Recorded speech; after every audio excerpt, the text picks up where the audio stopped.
Começando a reunião. Bem, pessoal, bom dia. Temos aqui 15 conselheiros, 14, na verdade, porque um é a Gisele e o outro é o aplicativo de texto, né? Agora sim, 15, com Alzemir. Bem-vindo, Alzemir. A pauta de hoje é a continuação da pauta da reunião passada, como vocês viram na reunião passada. Mudamos um pouquinho a dinâmica das reuniões, vamos sempre tocar a reunião até as 11h30, quando dá 11h30 terminamos as pautas principais, né? Passamos para os recados gerais, e o que sobrou da pauta a gente passa para a semana seguinte, aí passa-se a convocar talvez uma reunião extraordinária, ou dar continuidade na reunião ordinária como essa hoje. A reunião passada foi a última do mês, essa é a primeira do mês, tá bom, gente? Temos bastante assuntos interessantes para tratar nessa reunião. Alguns deles não estão na pauta, como relato daquilo que aconteceu durante a semana. Foi uma semana com bastante atividade. Mas vamos seguir a pauta e deixamos esses relatos mais para o final da reunião, tá bom? Alguns itens da pauta foram passados para essa reunião por conta da presença da presidente Maria Terezinha de Batim, reunião, porque eram assuntos que diziam respeito à própria Fundação Catarinense de Cultura. Então, optamos por passar para essa reunião, dar prioridade a outros temas na reunião passada, porque a presidente não estaria na reunião passada, estaria nessa. No entanto, a presidente acabou de justificar a ausência, não vai participar dessa reunião, o que não impede também de nós tratarmos desses assuntos nessa reunião de hoje, produzimos documentos que serão enviados para a presidência da Fundação Catarinense de Cultura. Da mesma forma, lembro vocês que eu peguei uma pauta prévia dessa reunião, a Gisele preparou, não com todos os itens, mas com os itens que interessavam a Fundação Catarinense de Cultura, e fiz a entrega lá para a secretária Vitória, da presidente da Fundação Catarinense de Cultura, e também disse para a presidente, expliquei para a presidente mais ou menos a pauta que diz respeito à fundação, que são aquelas cobranças a respeito dos editais, as questões relacionadas ao PNAB e tudo mais, tá? Hoje, na pauta de hoje, vamos formalizar esses pedidos e mandar em forma de ofício para o gabinete do presidente.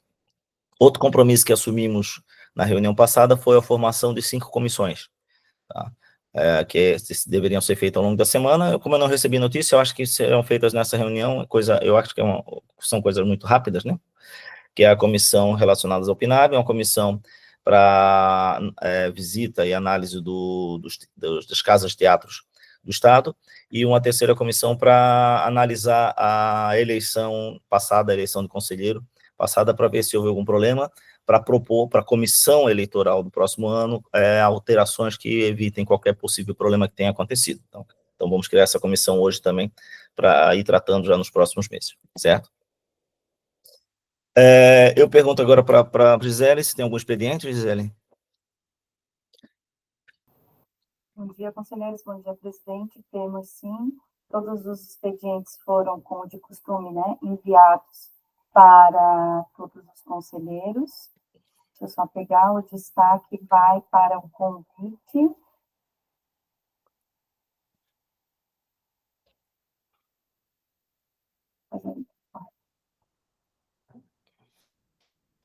Para o convite da reabertura do MASC, que vai acontecer no dia 25 de novembro.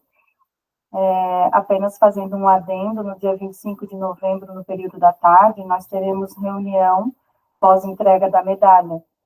Então, aos conselheiros que, porventura, conseguirem, não é? E que virão a Florianópolis, a gente já pode pensar em ver a questão do transporte, da logística, para que fiquem nesse momento.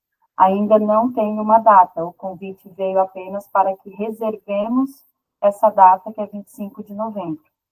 O outro é um convite para o seminário Leituras na Cidade, que acontece na Biblioteca Barreiros Filho, no Estreito, no dia 19, no período da tarde. Era isso, presidente. Muito obrigado, Gisele. Justificativa de ausência, somente da presidente de Batim, é isso? Somente da presidente de Batim. Certo, temos ainda alguns conselheiros faltando, um deles é a professora Lélia, que você já percebeu, já viram ontem, provavelmente na publicação, foi nomeada diretora de patrimônio, tá? Assim que ela chegar, a gente dá uma palavra para ela também, que é importante que a gente tenha diretores aqui no conselho, assim como tínhamos a Leila, né, que continua conselheira, agora a conselheira Lélia Nunes passa a diretoria de patrimônio. O primeiro item da pauta seria, então, a questão da PNAB, um pedido de melhoria do texto da PNAB para esclarecimento da forma como o MEI se escreve, a documentação necessária do MEI para escrever no edital PNAB. Foi solicitado pela Sueli, então vou passar a palavra para a Sueli. Lembrando que eu já encaminhei esse pedido para a presidência da FCC, entreguei na mão da secretária, assim como eu já tinha conversado com a própria presidente de Batim sobre o tema, tá? Não sei se houve alguma evolução ao longo da semana, mas é importante que a gente oficialize esse pedido, né? Tá bom? Sueli. Obrigada, presidente. Bom dia a todos. Na verdade, eu recebi, né, através da cadeira, né, da Cultura Popular e Diversidade, algumas citações a essa questão, né? Foi feita a leitura na ocasião, lá que foi lançado o edital, a Elisa fez a leitura, mas ocorreu muitas dúvidas, ficaram muitas dúvidas pela seguinte questão. Lá na leitura do edital, durante a leitura, a Elisa pontuou, né, que MEI estaria junto com pessoa física, né, dentro da categoria de pessoa física. E a documentação do MEI é de pessoa jurídica. Então, houve essa confusão, porque ela não cita, dentro do edital, não cita, junto com a documentação do CNPJ, que é o MEI também. Então, faltou esse esclarecimento. E as pessoas ainda continuam, apesar de que ontem houve uma reunião que ela estava participando do MINC, que ela também fez novamente as explicações. Então, não é a faltou só estar descrito no edital. Então, tudo que não está escrito no edital, presume-se, né? Fica presumido. Então, não é uma certeza. Então, a gente não pode, de forma alguma, deixar que a escrita do edital fique lapsos, né? Não, a gente não deve, porque quanto mais claro e objetivo, melhor. Então, a minha sugestão claro, agora não pode que ocorra uma errata, mas para o futuro dos editais, que se observe. Não, acho que não custaria colocar lá, ó, documentação do MEI, essa, e essa, né? Colocar descrito. Seria essa a questão. Agradeço. E obrigado pelo encaminhamento, presidente. Então, é só a questão do nosso ofício, então. Certo, já tem um ofício pronto, Sueli? Esse é meu ofício para esclarecimento desse item, tá? Vejam que nos editais, normalmente, a pessoa física é considerada, pessoa física e pessoa jurídica MEI, e pessoa física é considerada a mesma pessoa, a título de edital, tá? De forma que a pessoa jurídica que não é MEI e pessoa física não são consideradas uma mesma pessoa. Agora, a forma como explicam de que o MEI é considerado pessoa física, talvez confunda um pouco mesmo, né? A ideia seria que, talvez o pedido do ofício seria que apresentasse uma nota de esclarecimento no edital ou na página do edital, para que fosse esclarecido esse item que gera dúvidas, né, no edital. Assim que a Sueli, eu acho que todos ficam de acordo, porque acredito, né, não sei se alguém tem alguma coisa contra isso, contra o envio desse ofício, porque é um pedido só de esclarecimento para melhorar o acesso público aos editais, tá?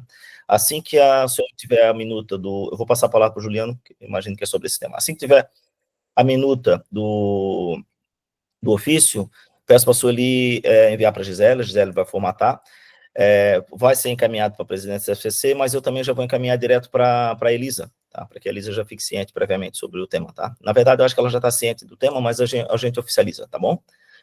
Da forma mais rápida possível. Se eu conseguir fazer isso hoje ainda, agradeço, tá bom?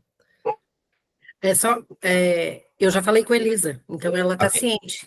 Tá? Perfeito, ok, tá bom. Juliano? Bom dia, pessoal. Deixar aqui meu parabéns à professora Lélia pelo novo cargo. Enfim, só contribuindo em relação à fala da Sueli sobre o MEI. Desculpem, gente, eu estou bem mal, estou me recuperando ainda, estava bem gripado. A questão do MEI é bem complicada, né, gente? Porque nós somos direcionados de uns tempos para cá para que todo mundo tenha que ter MEI.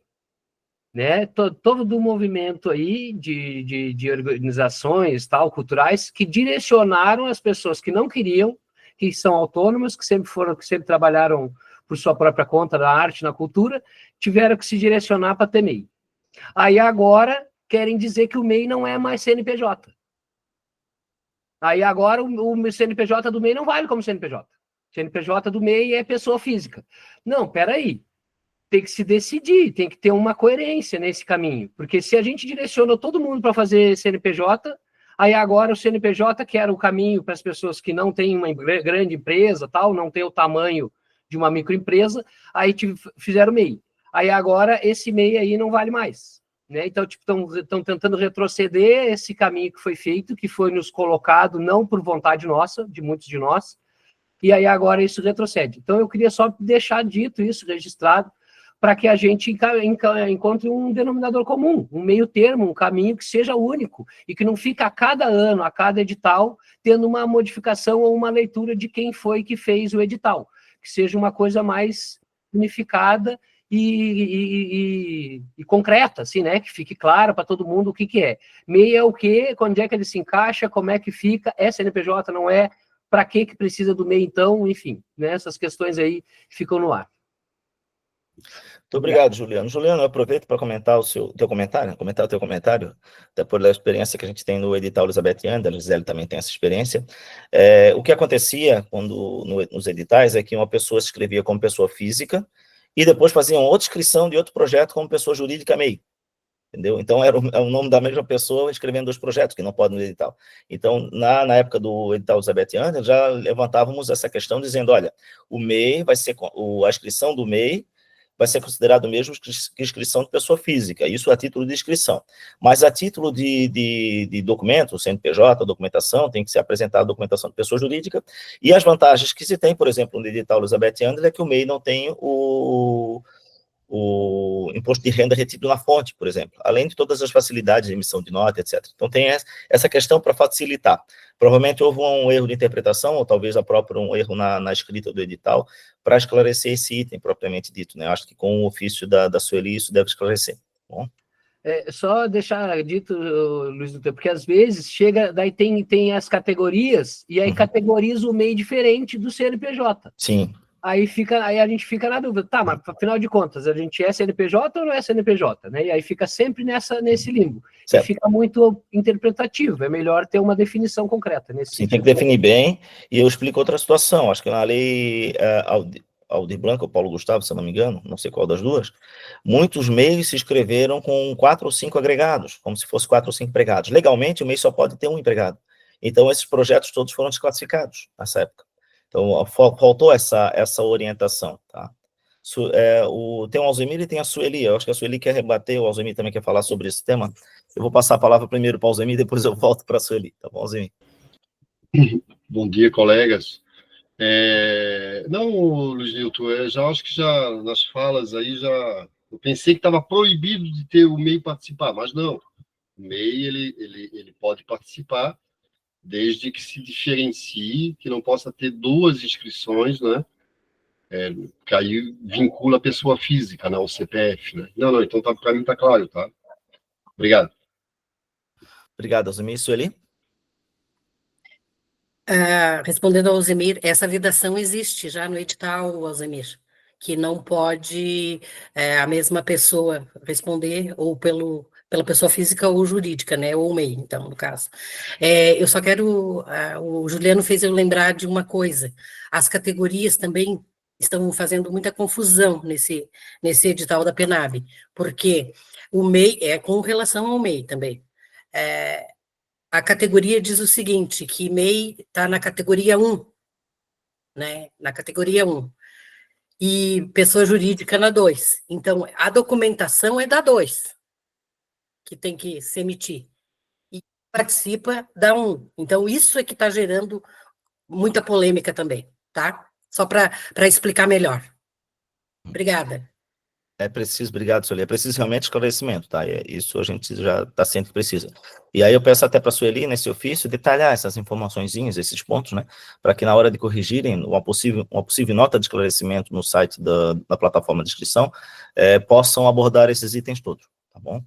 Finalizado esse item da pauta, voltamos àquele assunto que eu falei um pouco antes, que é a diretora de patrimônio, professora Lélia Nunes.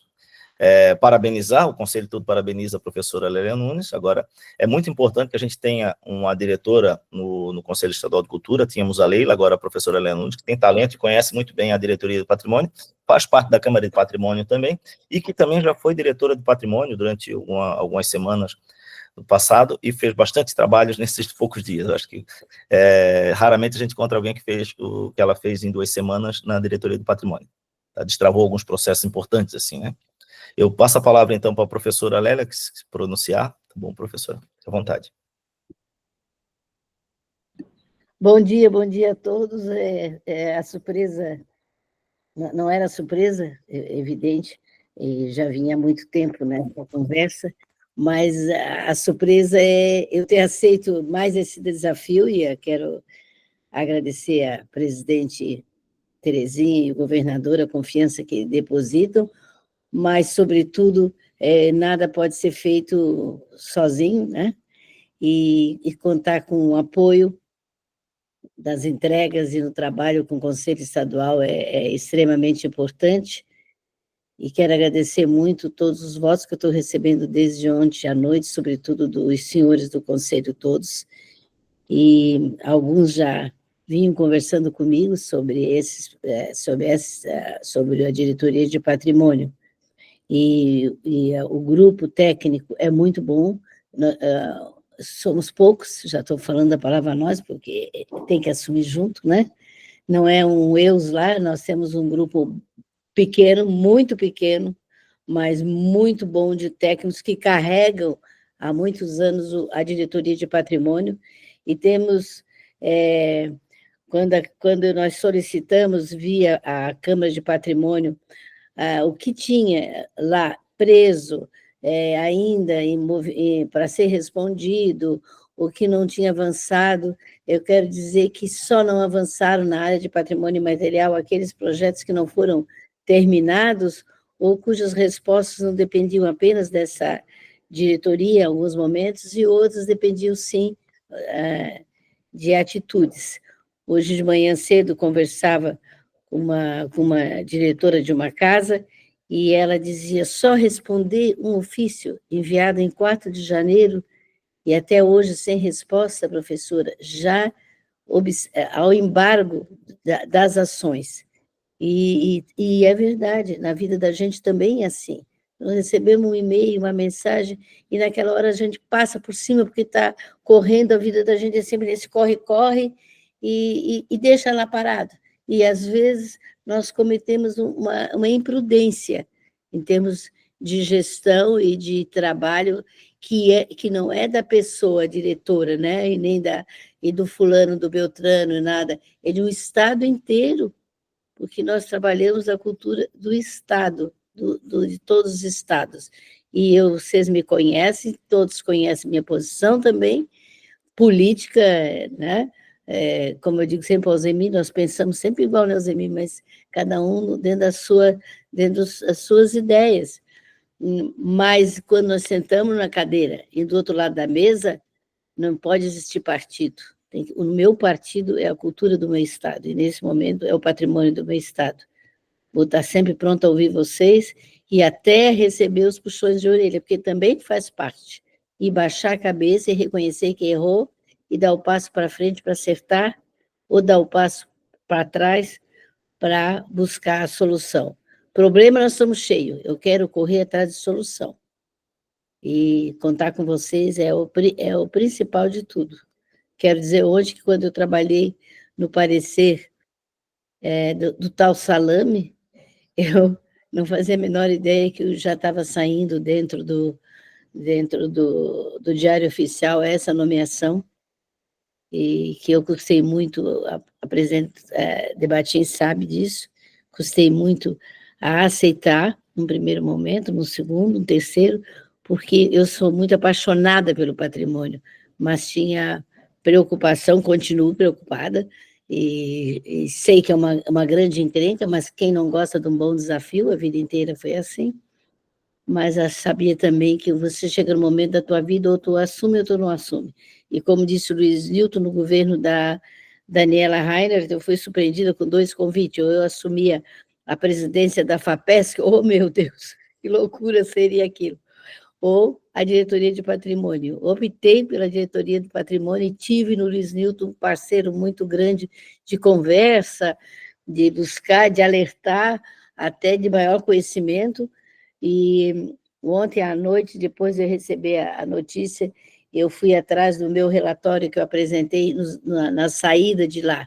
O que eu fiz naqueles 10 dias e o que eu deixei por fazer. Agora eu vou atrás daquilo que foram pontuados, vamos ver como é que está, né? O que tem que ser, e nós temos que ir atrás, e vocês são os olhos da cultura do Estado. O Conselho Estadual, eu já cansei de dizer aqui, nós somos extremamente importantes, todos, não é o diretor de uma fundação, é o conselho que está à frente, e por isso que a nossa postura tem que ser uma postura com olhar na cultura, né? A cultura, o fazer pelo bem do nosso Estado, são políticas de Estado que nós trabalhamos, né?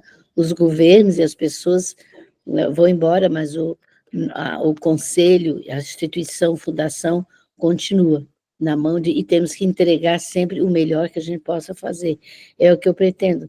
Se eu não tiver força para isso, eu espero contar com a força de vocês. Muito obrigada. Muito obrigado, professora. Já havíamos comentado aqui no início da reunião que tínhamos a diretora Leila, agora temos a diretora Lélia, que os nomes são parecidos.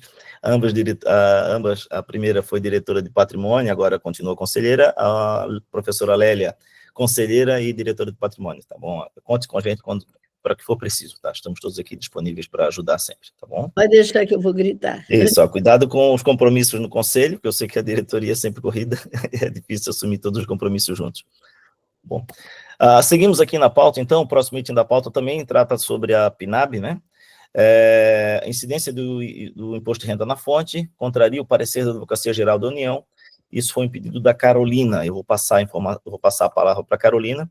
Nós chegamos a mencionar isso na reunião passada, ontem foi mencionado, aliás, antes de ontem foi mencionado também na audiência pública sobre o Prêmio Catarinense de Cinema, essa questão da aplicação da retenção do imposto de renda. Veja que a pauta fala apenas do PNAB, apesar de se incidir em vários outros editais, nesse caso específico há uma informação de que não deve ser aplicado ao PNAB. É isso, Carolina? A palavra é sua. Bom dia, conselheiras e conselheiros. Parabéns mais uma vez à professora Lélia. E, nossa, torcendo muito pelo êxito, sucesso total nessa nova empreitada, professora. Sobre o PNAB, realmente, de fato, o presidente Luiz Newton tem razão. Se a gente for ler com atenção o parecer da Advocacia Geral da União, a gente percebe que ele se estende, embora esse parecer específico trate só do PNAB, ele se estende, assim, na sua interpretação para os nossos editais, incluindo o Anderli e Prêmio Catarinense de Cultura, por algumas razões. A primeira delas é que, desde muito tempo, o setor cultural tem o entendimento, né, da diferença entre uma premiação, ou seja, um prêmio por mérito cultural, ou por trajetória, ou por ter já realizado, né, algum trabalho ou por seu próprio desempenho profissional, e o valor recebido para a execução de um objeto, né, que pactuado com a administração pública, ou seja, o imposto de renda, o próprio nome já diz, ele é um imposto sobre a renda, né? Então, o agente público recebe o recurso para executar um objeto, ele não recebe aquele recurso como uma renda sua, da qual ele possa fazer uso como bem entenda, né? E o que acontece é que a segunda questão em relação à questão da incidência do imposto de renda é que quando o agente cultural vai contratar os prestadores de serviço, por exemplo, autônomos, ou quando ele vai remunerar a si próprio, quando previsto no plano de trabalho daquele objeto cultural, a gente sabe, né, que o pagamento de pessoas físicas por execução de trabalhos prestados incide imposto de renda. Então, acontece a bitributação. E aí, a gente entra numa questão ainda mais complexa, que é uma questão inconstitucional. Ou seja, a bitributação não é permitida, né, de acordo com a Constituição brasileira. Isso ficou mais claro ainda esse ano, quando teve o marco regulatório do fomento, em março, a lei do marco regulatório, onde, novamente, a redação dessa lei, ela vai falar sobre esses dois tipos de valores que o agente público recebe, né? Então, algo que já era do entendimento do setor, fica ainda mais claro pelo decreto de fomento, que são duas coisas diferentes. A pessoa receber um valor por prêmio, por premiação cultural, e a pessoa receber um dinheiro para execução de um objeto. A Advocacia Geral da União, ela é muito clara sobre isso, e, inclusive, ela não está contrariando nenhuma lei ao dizer que não há incidência de imposto de renda, porque ela não está dizendo que não há a incidência de imposto de renda no momento da remuneração pelo trabalho. Ela só está dizendo, o parecer só está dizendo que não há incidência na fonte, justamente porque o pagamento e a incidência do imposto de renda vai depender, né, de cada um dos serviços prestados, e aí sim se atende à legislação brasileira no que concerne a retenção ou não do imposto de renda. Mas o parecer vai mais além. Ele diz que mesmo no momento da execução do objeto, que não deve haver por parte do agente cultural a retenção na fonte, e sim o agente cultural ou o prestador de serviço, pessoa física que recebeu o recurso, ele vai fazer a sua declaração de imposto de renda e vai declarar aquela renda, né, recebida no projeto, e aí sim vai fazer o pagamento do imposto de renda, se for o devido, porque isso vai depender, né, se ele fica na qualidade de isento ou não, a depender, né, da renda oferida, né, no total do ano dele. Então, isso é uma questão que realmente a gente precisa... eu fiz e já passei para o presidente Luiz Newton a minuta relacionada à PNAB, mas é uma questão que a gente precisa realmente debater mais amplamente para estender, né, aos demais editais. Na audiência pública do audiovisual, foi falado como tem sido necessário uma reunião que envolva o Tribunal de Contas e que envolva também o jurídico da fundação, para que esses entendimentos sejam alinhados. Então, eu acho que, não só no sentido de esclarecimento ao PNAB, a gente sabe que parecer, né, é um entendimento também, então a Advocacia Geral da União tem todo, né, o mérito para dar esse tipo de parecer, mas ainda assim a gente sabe que podem haver pareceres em contrários, apesar dos argumentos sustentados pelo parecer, que são muito coerentes, né? Mas a gente sabe que isso realmente pode depender de outras interpretações, e é justamente nesse sentido, e no sentido também da bitributação, que a gente precisa de um alinhamento com esses outros setores do Estado, para que a gente possa compreender, né, e também talvez esclarecer ainda mais para esses setores do Estado, como que se dá, né, a realização dos objetos e pagamento passo a passo, serviço a serviço, né, para que fique claro que nem tudo é renda, né, que nem tudo que se paga na prestação de um serviço é renda. Então, isso é uma questão bem importante, e aí, no segundo momento, além desse encaminhamento para o PNAB, eu gostaria que a gente, né, entrasse no entendimento aqui, quero ouvir os outros colegas conselheiros também, Alzemi e Carlos, que já levantaram a mão, mas de que maneira que a gente pode encaminhar no sentido de que a gente possa ter esse encontro, né, com esses outros órgãos da administração pública, para a gente avançar nesse entendimento e nesse alinhamento. Por enquanto seria isso. Obrigada. Muito obrigado, Carolina. Só lembrando, já voltando de novo a citar minha experiência no edital Elizabeth Under, os prêmios do edital Elizabeth Under para pessoa física, eles têm uma retenção de imposto, inclusive que até prejudicou alguns editais, alguns prêmios, na execução de alguns prêmios, né? O pessoal conta com valor, recebe outro valor, normalmente 27,5% a menos, tá? Ontem tivemos o lançamento do livro da Giane, ela aprovou um projeto de 100 mil reais lá em Joinville, de digitalização dos plantas das casas em estilo enxamel, e recebeu 60 mil. Então, prejudicou muito o trabalho dela, porque o resto ficou retido como imposto de renda, e até hoje ela não conseguiu recuperar. Não conseguiu recuperar por inexperiência dos contadores, tá? Inclusive, dei indicação para ela de advogados e contadores que podem fazer a recuperação desse imposto agora, porque legalmente é a forma do imposto retido nesses prêmios serem totalmente ressarcidos, até porque não é um rendimento da pessoa isso, né? O dinheiro que ela gasta todo no projeto, né? Então, alguns contadores sabem fazer isso com a mão nas costas, outros dizem que é impossível, que não se faz, é falta de conhecimento, às vezes, do profissional. Então, eu sempre indico alguns nomes específicos que conseguem fazer esse tipo de recuperação do imposto retido. O que acontece é que esse valor retido, e que depois é recuperado, ele não vai para o projeto, ele passa aí para o bolso do proponente, que tem direito de recuperar o seu imposto, que foi retido. Até o exemplo da própria Giane, se ela conseguir recuperar os 27 mil que foi retido há 2, 3 anos atrás no projeto dela, o dinheiro é dela, não vai ser aplicado em nenhum projeto, né? Ela pode fazer o que quiser com o dinheiro. Assim como todos os outros que receberam o prêmio de Elizabeth Anderle, que tiveram imposto retido, e que alguns, eu sei que já conseguiram recuperar sem problema algum, tá? Então, tem essa questão, mas aqui falamos muito mais do PNAB. Mas, de todos os modos, é preciso esclarecer esse item, ou pelo menos instruir o proponente de todos os editais, todos aqueles que têm imposto retido, precisam receber essa instrução, até para mostrar para o seu contador como é que isso deve ser feito. Bom, eu devolvo a palavra para vocês, passo a palavra, então, para o Carlos, que está aqui na fila. Carlos, a palavra é sua. Presidente, eu confesso que eu chego a ficar surpreso como é recorrente essa questão relativo aos prêmios.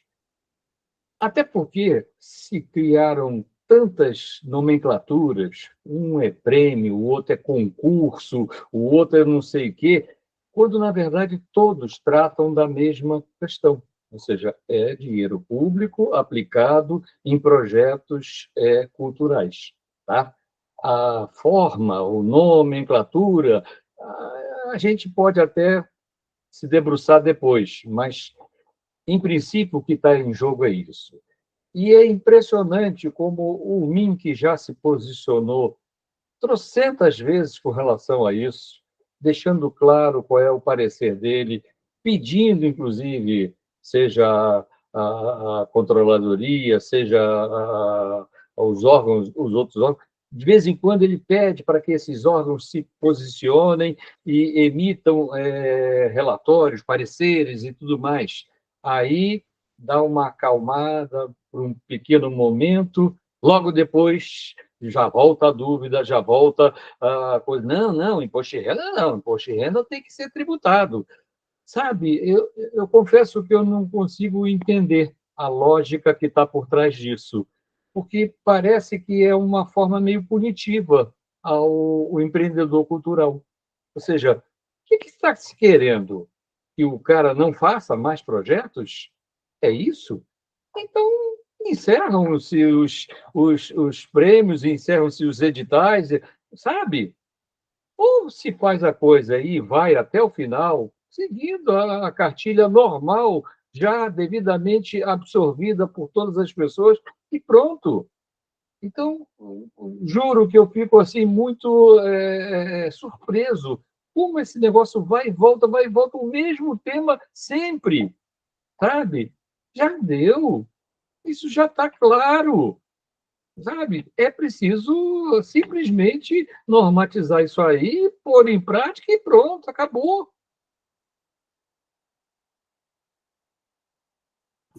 Carlos, muito obrigado. Palavra agora com a Nedi, conselheira Nedi, a palavra é sua. Bom dia. O Zeni estava na frente. Então, por favor. Obrigado, é que eu não vi a lista aqui, não sei se ele baixou a mão ou se caiu. Posso dar a palavra para o Não, presidente, como hoje eu estou de bom humor, eu vou fazer uma elegância. Pode ser a dona Nedi, pode falar. Tá bom. Depois volta para ti, então, tá? Tá, obrigada, Alzimi. Eu acredito que a maior falta de informação está com os contadores, tá? Não existe um conselho estadual de contabilidade ou alguma coisa parecida, não seria possível o SEC entrar em contato com esse conselho, pedir uma conversa, como a Carolina colocou super bem a questão, tá? E via esse Conselho Estadual de Contabilidade mandar orientação para todos os contadores. Não é uma proposta, uma possível proposta de solução, de ajuda?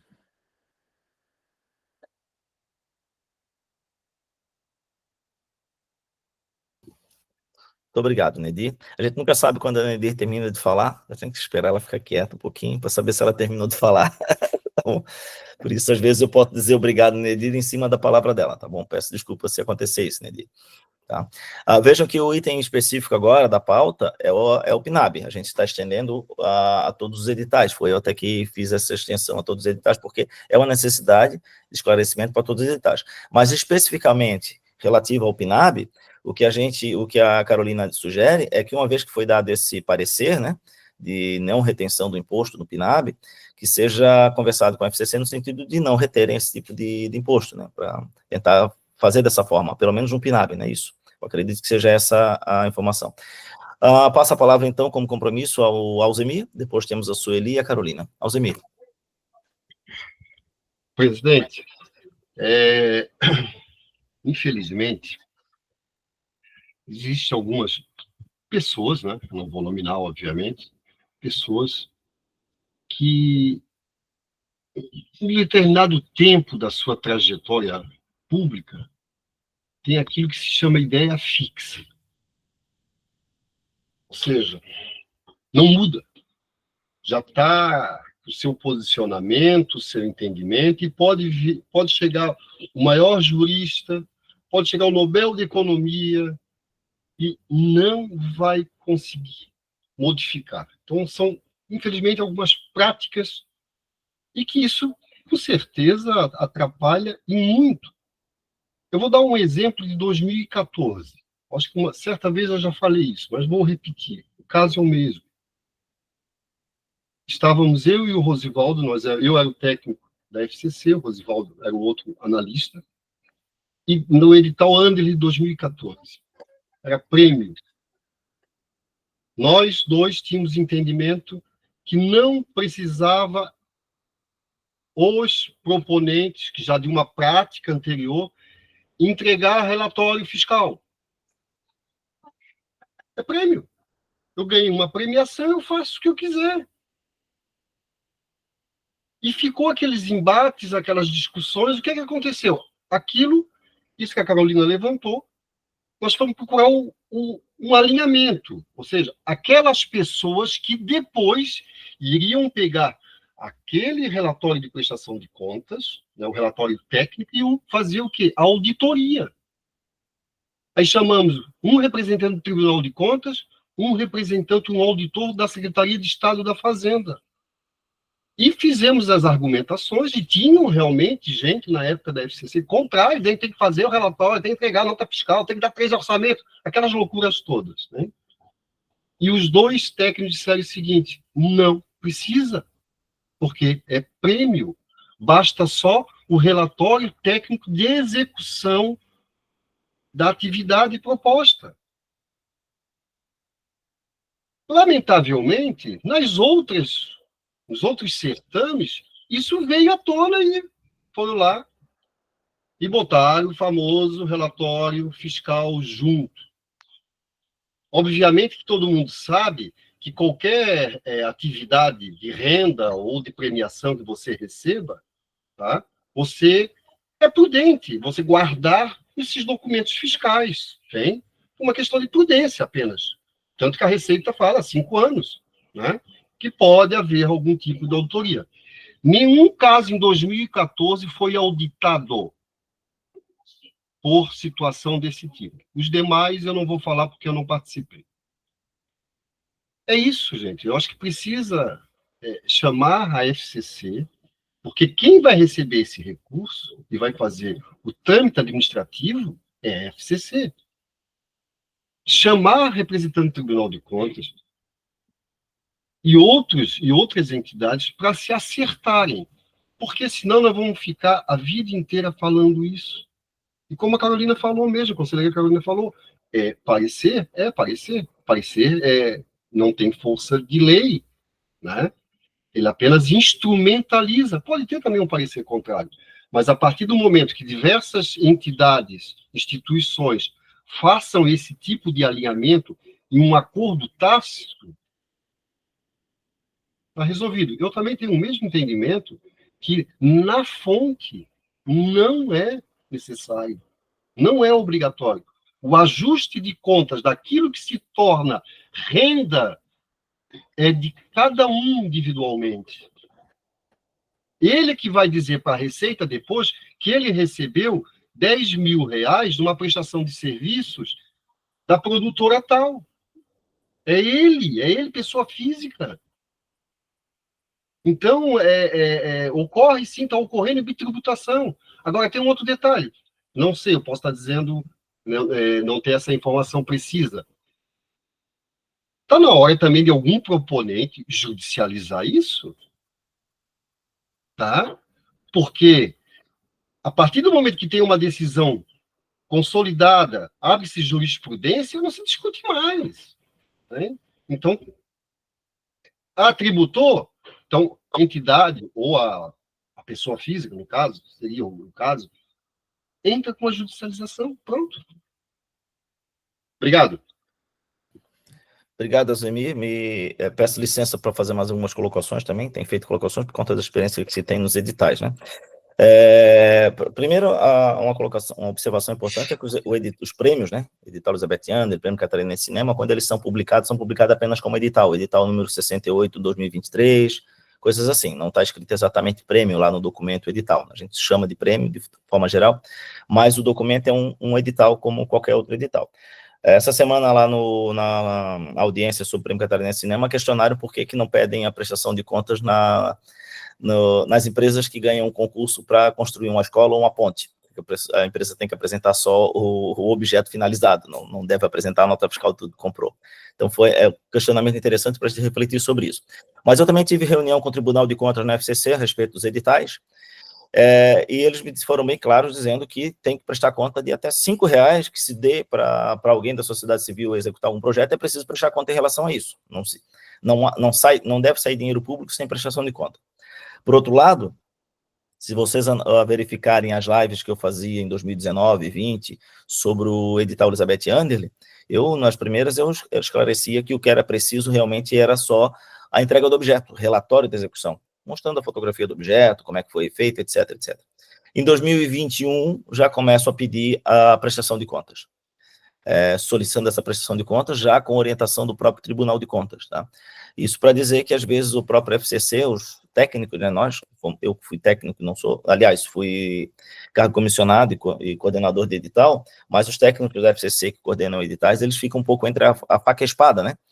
Porque, de um lado, tem um Tribunal de Contas exigindo que seja feita a prestação de contas, e todos os editais, como eu já mostrei para vocês aqui, passam por 50, 100 comissões diferentes, setores diferentes, precisa da assinatura de todos eles, dando aval, senão, se um deles não assina, o processo fica parado ali meses, a gente precisa fazer como um acordo.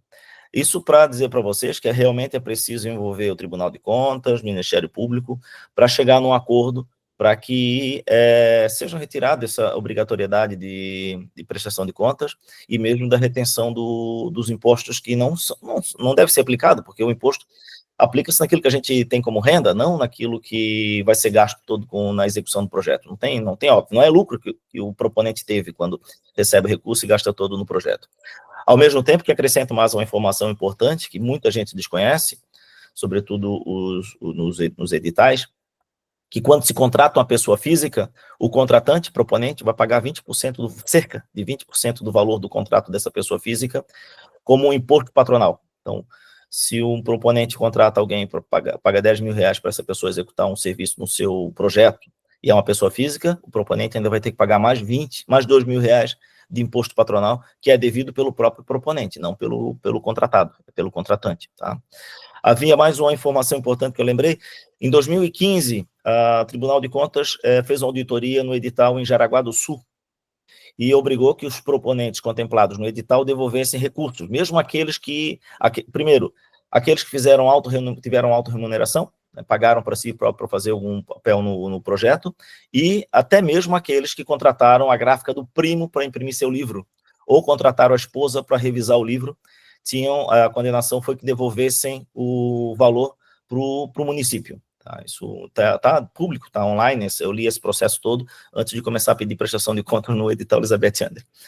E entraram com recurso novamente, eu acho que foram 2 ou 3 recursos, e no final a pena ficou apenas para o ordenador primário, que teve que devolver parte do dinheiro todo do edital. Acho que foram quase R$200 mil que o ordenador primário foi condenado em devolver. Não sei se devolveu, se fez prestações ou se está devendo ainda hoje.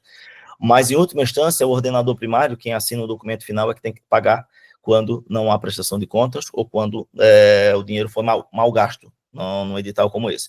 Por isso, é importante, eu menciono isso tudo para mostrar para vocês que a pessoa que assina ali no final, agora a diretora Lélia vai passar por isso também, quando a gente assina um documento, a gente corre o risco de que daqui a 4, 5 anos o Tribunal de Contas bater na porta da gente pedindo dinheiro que não é nosso, que nem foi gasto por nós, né? Mas assinamos ali embaixo. Isso acontece nos editais.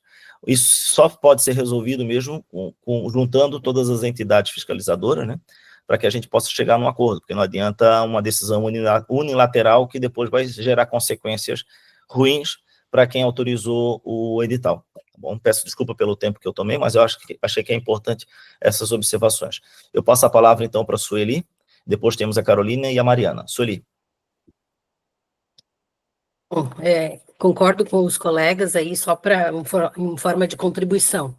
Há uns 2 meses atrás, eu acho que até citei aqui, que eu participei de um curso com o Tribunal de Contas, né?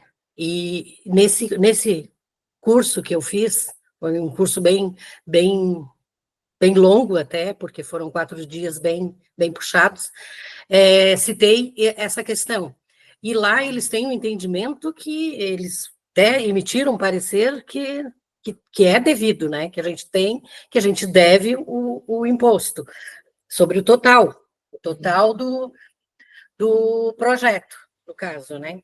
Então, eu até conversei também com a responsável pela FCC ali do edital da PENAB, e também eles se baseiam nesse parecer do Tribunal de Contas, né? Ela se baseia nisso para haver essa retenção, né, do imposto no edital da PENAB. Não há uma jurisprudência, foi o que o Tribunal de Contas, na ocasião, me relatou, né, o responsável que estava pelo curso me relatou que não tem uma jurisprudência. Então, o que acho que é necessário?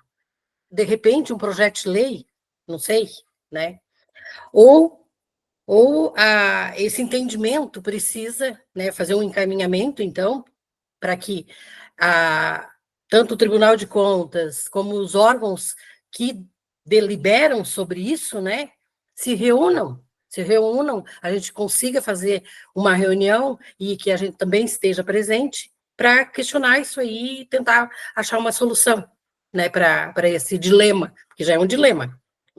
Obrigada, presidente. Muito obrigada, Sueli. Carolina.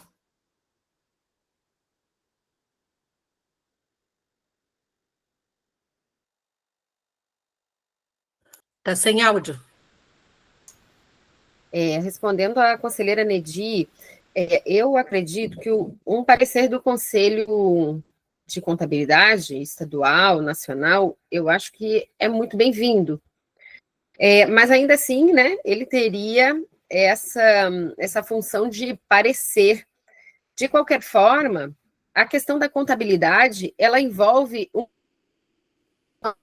ocorreu, né? Então, o ideal é que esse parecer da contabilidade, ele servisse para instruir a administração pública, ou seja, mais um parecer, né? Mas ele não teria, na minha interpretação, não teria esse poder, né, de impedir que o erro acontecesse, e sim a questão de reaver o valor retido, como bem colocou o presidente Luiz Newton. Então, isso por isso que eu concordo também com o que a Sueli falou, que o mais importante ainda é a gente conseguir reunir com esses órgãos e com a classe cultural, né, para que a gente tenha, para que a gente possa fazer esse alinhamento, né. Sobre a questão da prestação de contas, e também já pegando esse gancho da sociedade civil que o presidente Luiz Newton comentou, né, que toda vez que fosse destinado R$ 5 para a sociedade civil, então haveria, teria que haver a prestação de contas. Mas a gente está falando de um edital que concorrem pessoas jurídicas, com fins lucrativos. Nem tudo e nem todos, ou na maioria das vezes, não são organizações da sociedade civil, sem fins lucrativos, que estão concorrendo aos editais, e que também já foi colocado aqui pelos conselheiros anteriores, que embora, por exemplo, o Prêmio Catarinense de Cinema ainda tem esse nome de prêmio, já foi aprovado aqui nesse conselho uma solicitação para a mudança do nome, né, para edital de fomento, e também a homenagem aos céus, que foi reivindicado, inclusive, na audiência pública. Mas a gente sabe que não é um prêmio. O edital Elizabeth Anderle já não tem essa nomenclatura de prêmio.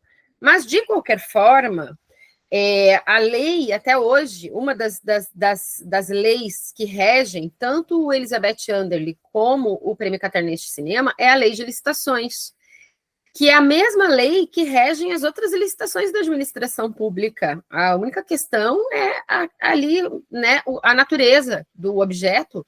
Então, nesse caso, seriam objetos de natureza cultural, mas é a mesma lei de licitações. Então, nesse aspecto, aí pego o gancho novamente o que o presidente Newton falou, e que também foi falado na audiência pública, porque os demais objetos licitados não carecem de prestação de contas, e a classe cultural tem que fazer prestação de contas, como se a classe cultural fosse assim, suspeita, entendeu? De um erro, de um desvio previamente já, né? Um julgamento prévio de que pode haver algum erro.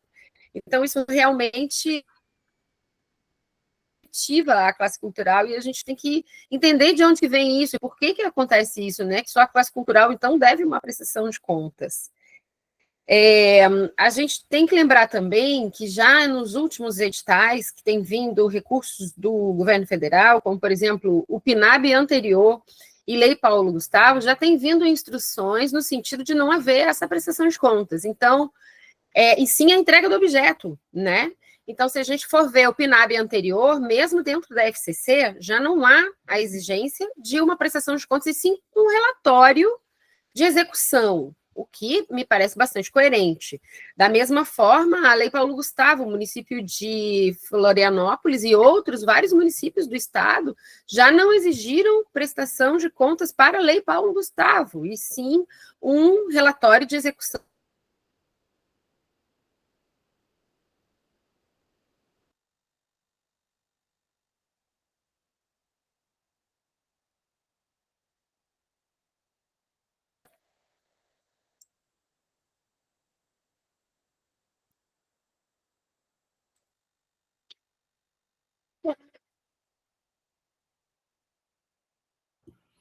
Pessoal, eu caí aqui, voltei agora. A finalzinho da Carolina falando isso. Pessoal, não, ela travou também. Falhou para todo mundo, não foi? Falhou para todos, eu acho. Acho que eu sim. Não ouvi. Tá bom. Tá, quem estava na fila? A Carolina estava falando, terminando de falar? Eu estava falando, agora não sei se fui ouvida. Foi até a Lei Paulo Gustavo, da Prefeitura de Florianópolis, não pediu prestação de contas. Você estava falando do fomento, a prestação de conta, e aí, quando você estava dizendo isso, caiu. Então, eu estava falando que a gente hoje já teve, desde a PNAB anterior, que foi em 2021, e também Lei Paulo Gustavo, já os editais já não exigiram prestação de contas, e sim relatório de execução acompanhando a entrega do objeto. Então, se não havia jurisprudência, agora já temos jurisprudência e já temos os editais caminhando nesse sentido. E que, né, porque eu estava falando que os nossos editais, Anderle, Prêmio Catarinense de Cinema, que não é prêmio, que também é edital de fomento, mas que eles também são regidos pela Lei de Licitações, e que outros objetos, né, de outros setores, eles não têm que fazer prestação de contas. Ou seja, tudo converge, né? Só não estão convergindo os órgãos da administração pública no sentido do entendimento. Obrigada. Obrigada, Carolina. Não sei se está na mesma ordem agora, mas temos a Mariana e depois a Sueli. Pode ser a Mariana, então? Eu só queria comentar com vocês para de repente a gente dar algum encaminhamento a respeito disso, né? Foi porque, que nem lá no Conselho de Arquitetura, a gente estava nessa mesma dúvida em relação à reforma tributária, porque parece que vai surgir tipo um novo MEI, né? Além do que daí seria para encaixar arquitetos e engenheiros, que hoje a gente não se classifica como MEI, mas também paga muitos impostos se virar um PJ. Eu ia sugerir que, claro, a gente pode ter essa primeira conversa, né, com todo mundo ali que diz a respeito, mas de repente fazer um fórum, uma palestra, algo no sentido aberto ao público, né, e chamar cada uma dessas pessoas, porque foi isso que a gente fez lá no Conselho, a gente já está no 3º fórum de reforma tributária, onde a gente chama os advogados, chama os contadores, para daí prestar esclarecimento e explicar para todo mundo a respeito disso. Então, acho que dentro do conselho, eu não sei se online ou presencial, ou poderia ser presencial com híbrido, né, com transmissão ao vivo, seria bem interessante a gente tomar essa atitude e fazer, tá? Obrigado, Mariana. Sueli? Bom, eu trago mais uma informação e um questionamento que me chegou do Conselho de Florianópolis, que casa, né, que me traz o gancho, foi a Carolina, que falou do CNPJ, né, que o montante do prêmio, né, para CNPJ. E o Conselho de Florianópolis me relatou e me questionou, e eu trago esse questionamento agora, nesse momento, para o SEC, porque também é da PENAB, né, então acho que casa dentro do assunto, que eles fizeram um estudo e 70% do prêmio é CNPJ, e somente 30% do prêmio é MEI e pessoa física. E eles, o questionamento deles é o porquê desses percentuais. Então, eu deixo aqui, não é um questionamento meu, é um questionamento do Conselho de Florianópolis, que foi me passado. Acho que é isso aí que eu tinha para dizer. Obrigada. Obrigado, Sueli. A conselheira Nedi, a palavra é sua, Nedi. Carolina, esclarecendo, eu não falei de pedir um parecer para o Conselho de Contabilidade, tá? Eles não teriam esse papel e nem essa competência, mas de buscá-los como um canal de comunicação e esclarecimento, porque, via de regra, tá, são eles que conversam com as pessoas que se inscrevem nos editais, tá? É nesse sentido que eu conversei que nós devemos buscá-los.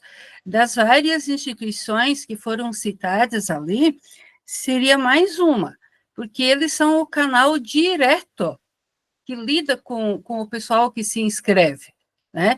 Então, eles sabendo qual é o correto, né, nós vamos ter um esclarecimento, assim, gigantesco, tá? Ok? Certo? Muito obrigado, Nedi. Professora Lélia, a palavra é sua. Presidente, eu escutando as falas de todos os senhores e anotando aqui sem parar até, eu observei 2 coisas importantes. Eu acho que meu Deus, quem foi que falou isso? Me chamou a atenção.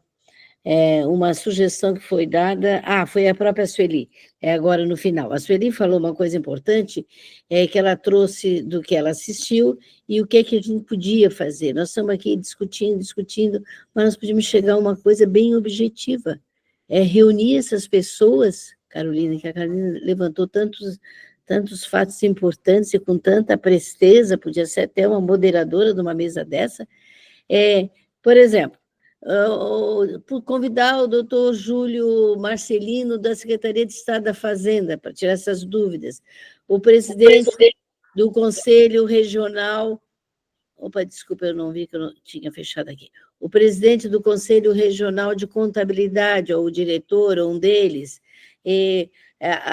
podia convidar o desembargador Sucre, que veio pelo lado da Justiça, o o Anderson, o filho do Anderson Flores, do Tribunal de Contas, que tem analisado as coisas, pegar uns 4, 5, conversar e fazer uma espécie de um seminário, de uma conversa para dúvidas. Isso agora não vai ser em agosto nem em dezembro, mas podemos planejar para a abertura do ano do Conselho um seminário articulando todas essas forças que estão aí e que são importantes.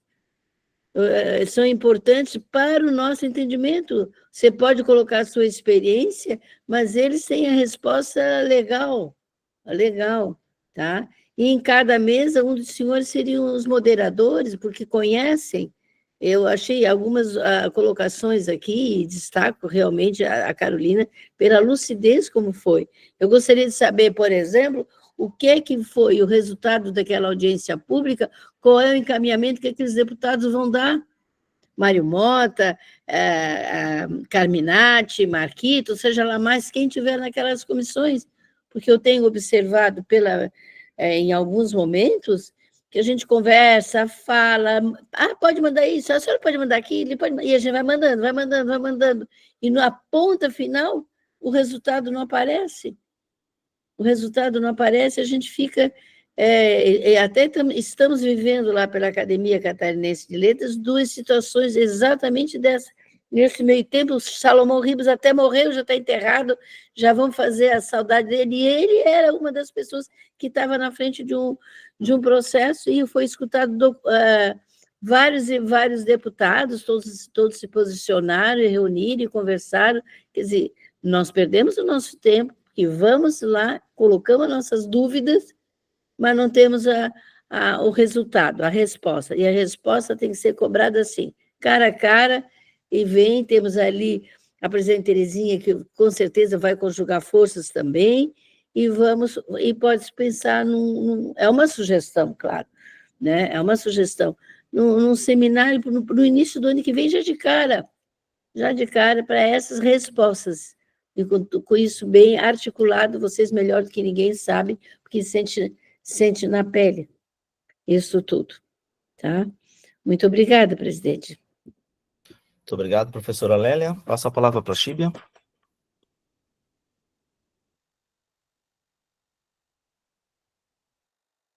Microfone. Bom dia, agora sim. Estou com um problema aqui na câmera do computador, estou no celular.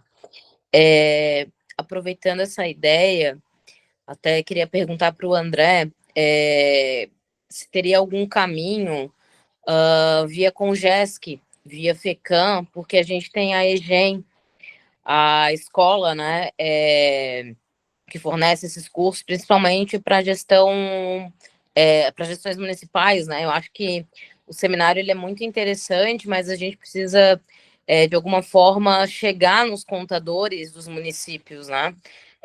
Isso não é de agora, isso já se arrasta há muitos anos, e a legislação vai alterando, né? A gente tem esses pareceres, mas, de fato, a gente unificar e conseguir a capilaridade, né, para chegar nos contadores, porque muitas vezes a dificuldade está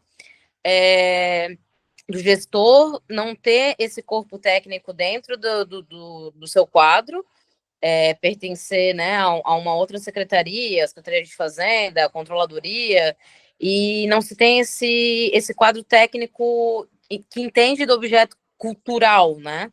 Então, André, não sei se já tem alguma coisa sendo desenhada para o Congesc, mas de repente a gente atrelar, sabe? Tentar fazer algum curso via FECAM, via EGEM, focado em contabilidade para a cultura. Até para a gente desmistificar essa coisa das leis de incentivo, né? Que tem muitos contadores que são resistentes a isso, e quantas fundações a gente está vendo aí que estão usando da Lei Rouanet, desonerando, né, os orçamentos públicos, tendo como as empresas parceiras em eventos, né, do município, do estado, enfim.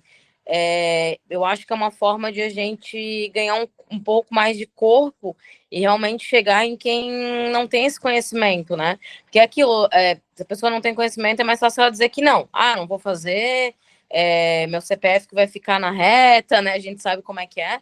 Então, eu acho que a ideia de repente, sei lá, fazer algum seminário vinculando Congesc, SEC, FECAM, EGEM, de repente lançar esse curso, brotar essa semente no seminário e lançar o curso no Congesc, de repente. Aí não sei, André, o que tu acha? E se tem a viabilidade, como é que é isso? Se a gente pode propor, né, para a gente entender que caminho que a gente pode desenhar. Seria isso. Muito obrigado, Stibia. Eu vou, já que não tem mais ninguém inscrito, eu vou devolver a palavra para a Carolina e voltamos à proposta inicial. Carolina, a proposta inicial seria, então, solicitar à FCC que convocasse os órgãos, seria uma mistura da proposta da professora Lélia, né? Que seria convocar os órgãos responsáveis por fazer esse tipo de cobrança, ou simplesmente uma reunião com o pessoal da PNAB para que eles pudessem analisar esse parecer e não cobrar o imposto na PNAB. Carolina, pode falar. Acho que nós temos duas coisas aqui, né? Bem colocadas pela Mariana também, que tinha já comentado, a internet está tão ruim. Eu não sei se todos ouviram o que a Mariana tinha falado também antes, né? De a gente fazer uma espécie de fórum, convocando essas pessoas. Depois a professora Lélia já desenhou ainda um pouco melhor o formato, né? Excelente proposta. Então, eu acho que são, na verdade, duas coisas diferentes. O edital Under ele não foi nem lançado ainda. Eu acredito que o Prêmio Catarinense de Cinema já fechou inscrições, né? Já está em fase de anúncio daqui a pouco dos selecionados. Então, eu acho que a gente teria que focar, sim, no edital PNAB. A gente tem um parecer que fala especificamente sobre ele. Então, esse encaminhamento tem que ser dado agora, nesse momento, para ver se a gente consegue fazer alguma coisa em relação ao PNAB e, na paralela, o encaminhamento desse fórum. Eu acho que é bem importante, e aí a gente pode tirar uma comissão, a gente pode organizar, né? Revisar esses nomes que a professora Lélia falou, levantar outros nomes, para que a gente possa encaminhar, então, porque, sem dúvida, não vai ser uma coisa simples. O Alzemi trouxe aqui, o Carlos também trouxe aqui muito bem, que isso já veio à tona em outros momentos. Não, assim, tem que haver uma pacificação, não só um alinhamento.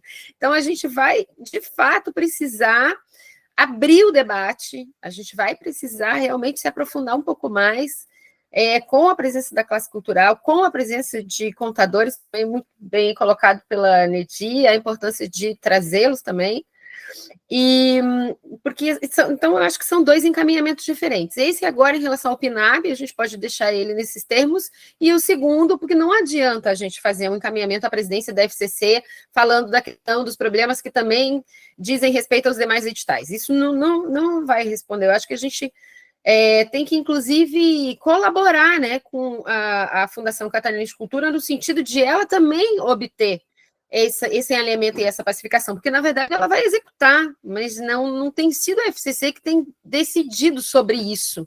Então, a gente também tem que colaborar, o Conselho pode colaborar nesse sentido com a Fundação também, né, para que ela possa estar melhor instruída. Então, acho que são dois encaminhamentos. Certo. Na prática, esses dois encaminhamentos se traduzem em quê? Um ofício para a presidência? O que tu sugere? A gente teria que saber como a gente convocaria, então, esse fórum ou esse seminário, né? Porque a gente sempre tem tido o apoio da Fundação sempre que o Conselho faz um fórum, então é importante obter, claro, o encaminhamento, a proposta do fórum, né? Ser encaminhada à FCC para que a gente tenha o apoio, inclusive com relação à mídia, divulgação, organização, equipe. A gente vai precisar disso, a gente sabe que o Conselho, né, embora a gente faça uma grande parte quando acontecem esses eventos, mas a gente precisa sempre do apoio da Fundação. Então, nesse sentido, né, de atender a sugestão do Conselho e nos dar o apoio técnico para a realização do fórum, e aí sim, a gente iniciar os trabalhos no ano que vem. Já não sei se tiraríamos uma comissão esse ano, se a gente pode tirar essa comissão já na primeira reunião do ano que vem, mas para a gente fazer esse encaminhamento. Até um pouquinho fora do assunto, mas se a gente pudesse revisar, presidente Newton, e secretária Gisele, o nosso cronograma de reuniões, porque eu acredito que a gente não tem muito mais reuniões de agora até o fim do ano, né? Se a gente pode revisar isso com as 2 reuniões, Gisele. Então, a gente tem mais 2 reuniões previstas, mas senão a gente poderia abrir o ano que vem já com estabelecendo, né, essa comissão de organização, e desde já, claro, posso fazer a minuta, então, de encaminhamento do pedido para a realização desse fórum. Até vou pedir depois, professora Lélia, sua colaboração nessa minuta, e da Mariana também, e aí, para a gente, né, encaminhar, então, a proposta do fórum, que me parece que a maioria dos conselheiros aqui já se manifestaram, inclusive ali no chat, né, falando da concordância, e a gente não vai avançar se a gente não promover, né, então, esse debate, e agora a gente está falando de um evento, né, então vamos avançar na proposição do evento, me parece que é o melhor a fazer. Certo, se o evento é para o ano que vem, a gente tem que fazer a comissão já essa semana, então, provavelmente, né? Se eu fizer, resolver fazer a comissão lá para fevereiro do ano que vem, fazemos o evento só com a outra formação do conselho no final do ano, tá bom? Então é importante a gente já promover essa comissão. Isso para o desdobramento da pauta, mas o item principal da pauta, que seria o imposto sobre a PNAB, qual é a sugestão sua? Esse já tem o ofício, né? Já foi feita a minuta, então a gente só passar o encaminhamento mesmo.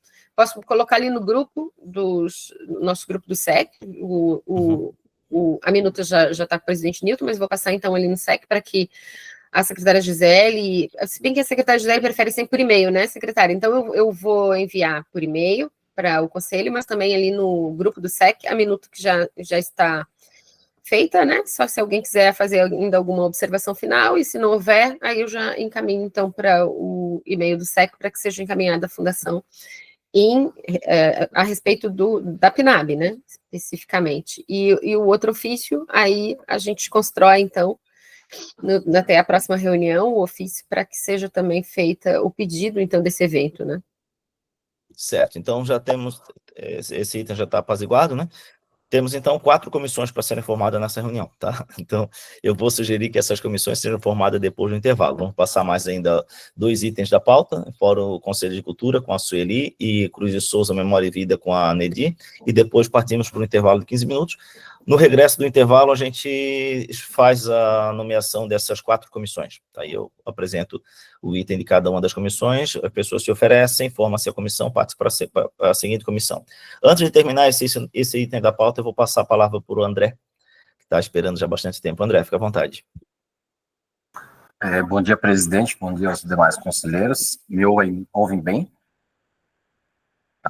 Só respondendo ali a questão dentro desse assunto, né, que a Carolina expôs, com os demais conselheiros e também a Chida, é óbvio que o CONGES se coloca à disposição, sim, a gente sempre, mas essas são tratativas que a gente já vem falando, inclusive em 2022, quando eu participei de uma reunião com a Comissão de Cultura da Alesc, junto com o pessoal do Tribunal de Contas, quando veio a Aldir Blanc, já era um assunto levantado, e eu ainda reforço que não é só o pessoal da contabilidade, né? A gente precisa também reforçar isso com os procuradores. Por quê?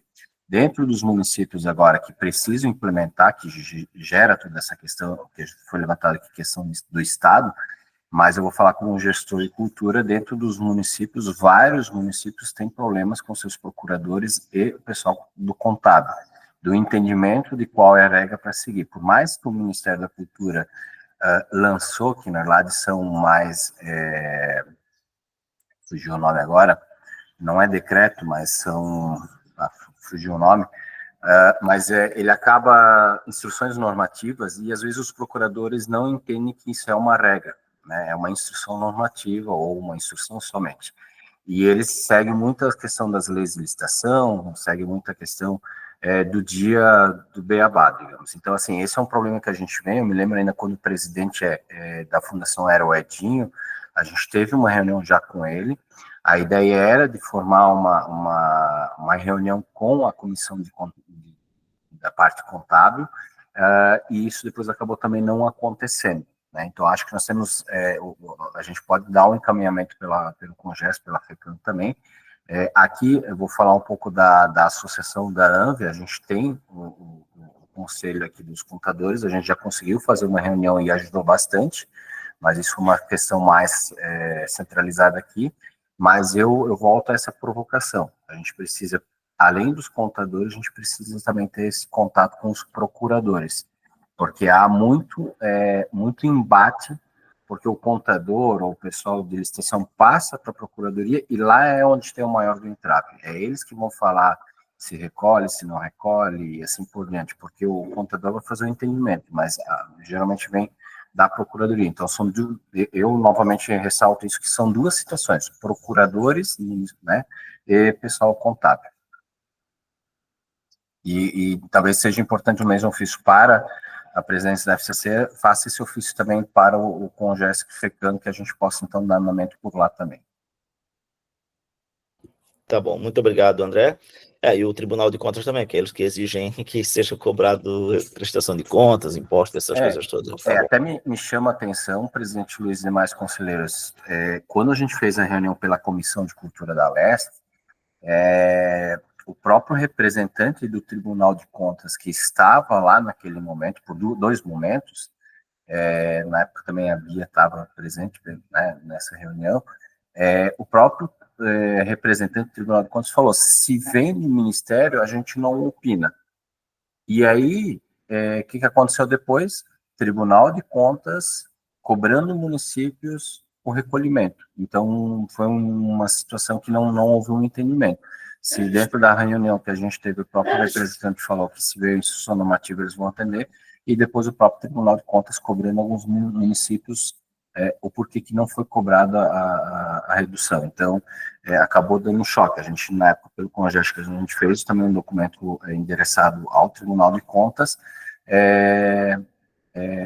e aí vendo essa questão, o porquê essa alteração, né? Carolina, Carolina aqui, desculpa, perguntou, eu vou verificar o nome, né? Não vou lembrar agora de cabeça, mas eu vou verificar junto com a comissão ali para trazer esse nome para cá.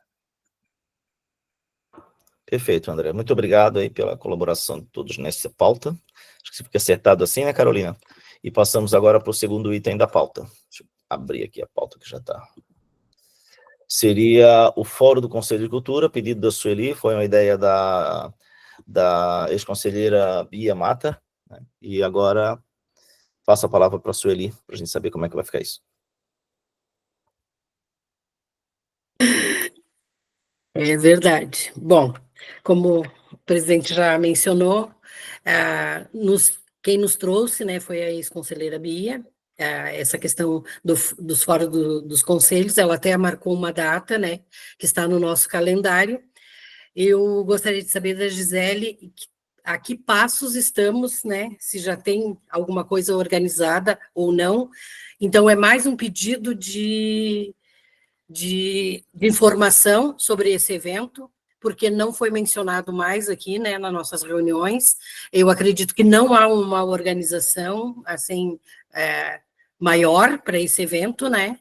A princípio, ela mencionou que seria online, esse evento seria online, no dia 4 ou 5 de dezembro, não estou bem lembrada da data, mas eu quero aqui propor que a gente deixe para o ano que vem, né, para se organizar um fórum, mas não online, presencial, porque eu acho que é muito mais rico, muito mais aproveitado, né, porque o tempo de discussões serão maiores, a gente pode formar mesas com pautas bem pensadas, porque agora está em cima do laço, né, está muito em cima para se programar alguma coisa, assim, com qualidade.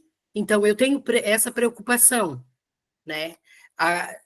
Já no momento que eu passarei a participar do Conecta, que eu só fui num fórum, por enquanto, que teve há 2 dias atrás, mas essa preocupação eu trago desde da semana passada com relação a isso.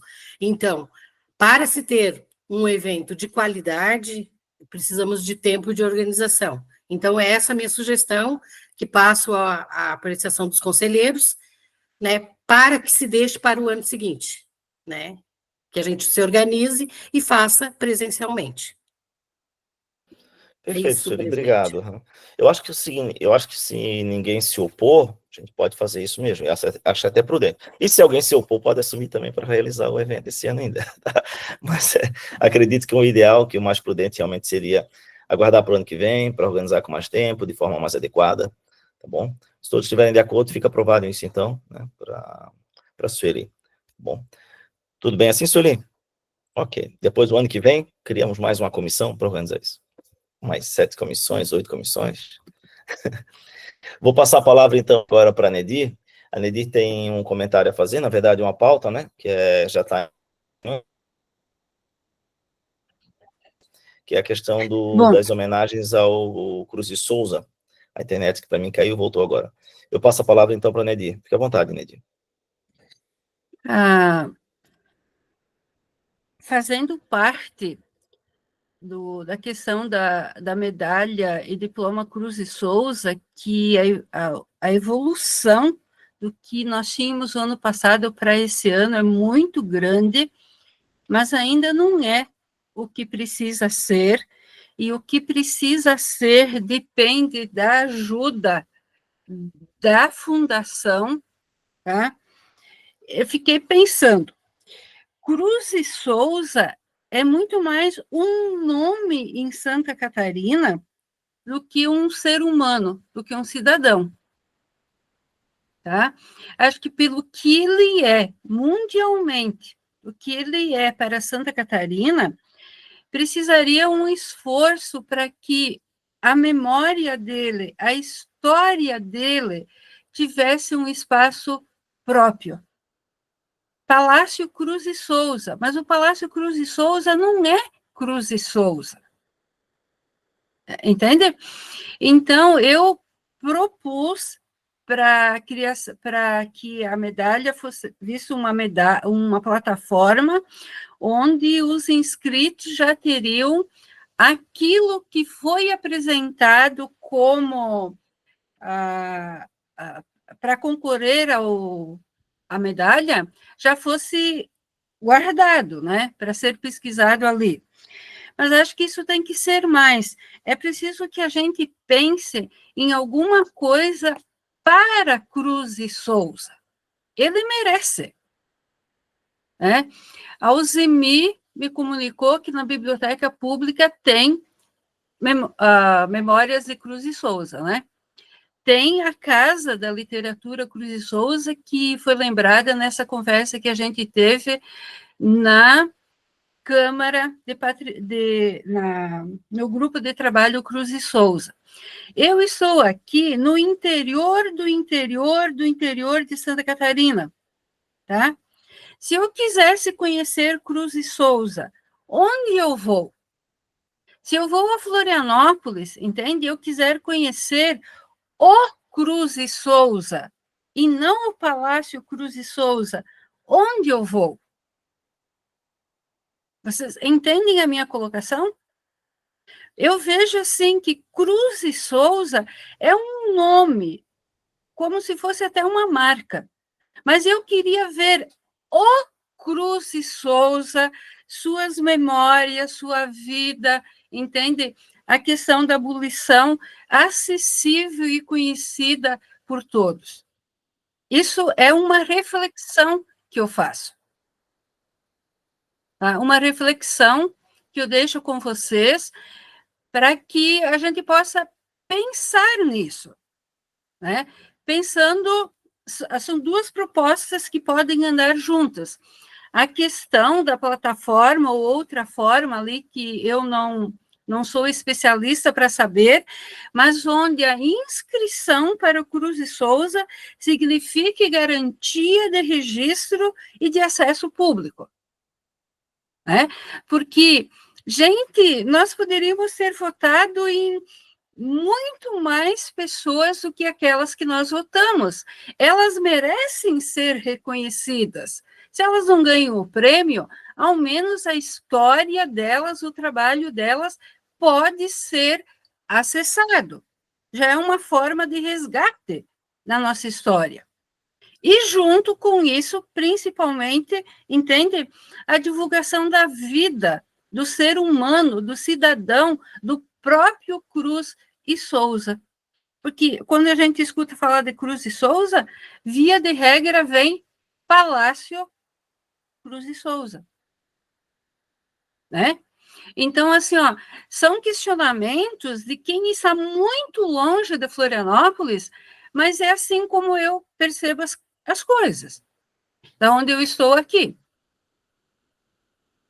Tá? Então, eu deixo isso como reflexão, como uma questão a ser pensada, a ser vista, né? Para que a gente possa conversar sobre isso. Muito obrigado, Nedir. Na ordem aqui, a palavra para o Alzemir e depois para a professora Lélia. Bom, vamos lá, então. Bom, eu acho que o Cruz de Souza, né, por mais que nos últimos tempos está se tentando dar mais visibilidade, né, a esse nome importantíssimo, né, na literatura brasileira e mundial, né, a questão aí, às vezes, é institucional. Nós temos lá na Biblioteca Pública, Ledi, nós temos um repositório, que é o repositório da Hemeroteca Digital Catarinense, e que boa parte daquilo onde o Cruz de Souza ou editou ou participou, né, como escritor, ele está digitalizado, ele está disponibilizado lá, que são os jornais do século XIX e que remetem a ele. O Palácio Cruz de Souza, ele tem até um acervo interno. Esse acervo ele não está disponível publicamente, aí que eu digo que é um problema de uma política digital, vamos dizer assim, né? De criar também esses repositórios que precisa ser cobrado, né? Que não é só o Cruz de Souza, é o acervo do Museu Histórico de Santa Catarina, que ali você tem diversas temáticas, diversas personalidades, os próprios governadores, você tem a série de quadros lá que foram pintados, né? Então você tem toda aquela reserva técnica que precisa isso também ir ao público, que hoje está muito mais fácil com o meio digital, com o meio eletrônico, só que você precisa ter, e fazer um repositório digital, ele requer alguns cuidados, né? Que não é apenas bota lá um blog, não, você tem que ter toda uma segurança digital, uma segurança de armazenamento, né? A interatividade do pesquisador. Então, o que é que nós temos? Nós temos diversas coisas que, de repente, poderia ser uma política, o museu, meu Palácio Cruz de Souza, então tem um repositório, e dentro desse repositório poderia ter uma aba, né, digital ali, com essas partes, né, que contam toda a sua trajetória. Então, seria isso. Agora, isso é um problema da FCC. A FCC que tem que tocar isso adiante. Daquela ideia da Casa de Literatura Cruz de Souza, no entanto, que quando foi inaugurada, tá, as coisas que foram para lá foram reproduções daquilo que nós tínhamos, parte do acervo da Biblioteca Pública, que reportava ao homenageado, ao Cruz de Souza. Tá? Agora, a própria Casa da Literatura, para mim, na minha opinião, a ideia é muito boa, mas ela já nasceu um pouco errada do ponto de vista administrativo. Você não teve uma lei que criou aquilo ali, você não teve um decreto que criou aquilo. Então, aquilo está lá jogado, vamos dizer. Está lá jogado, não tem ninguém, não tem funcionário, né? Não tem acervo, não tem lançamento de livro, não tem nada. Então, precisa-se ressignificar esse espaço, né? Eu já reclamei quando foi inaugurado lá, eu disse, por que não pode ter um canto lá destinado à venda de autores catarinenses, né? Naquele espaço, porque se você hoje for comprar, onde é que eu vou comprar autor catarinense? Você vai ter uma série de dificuldades.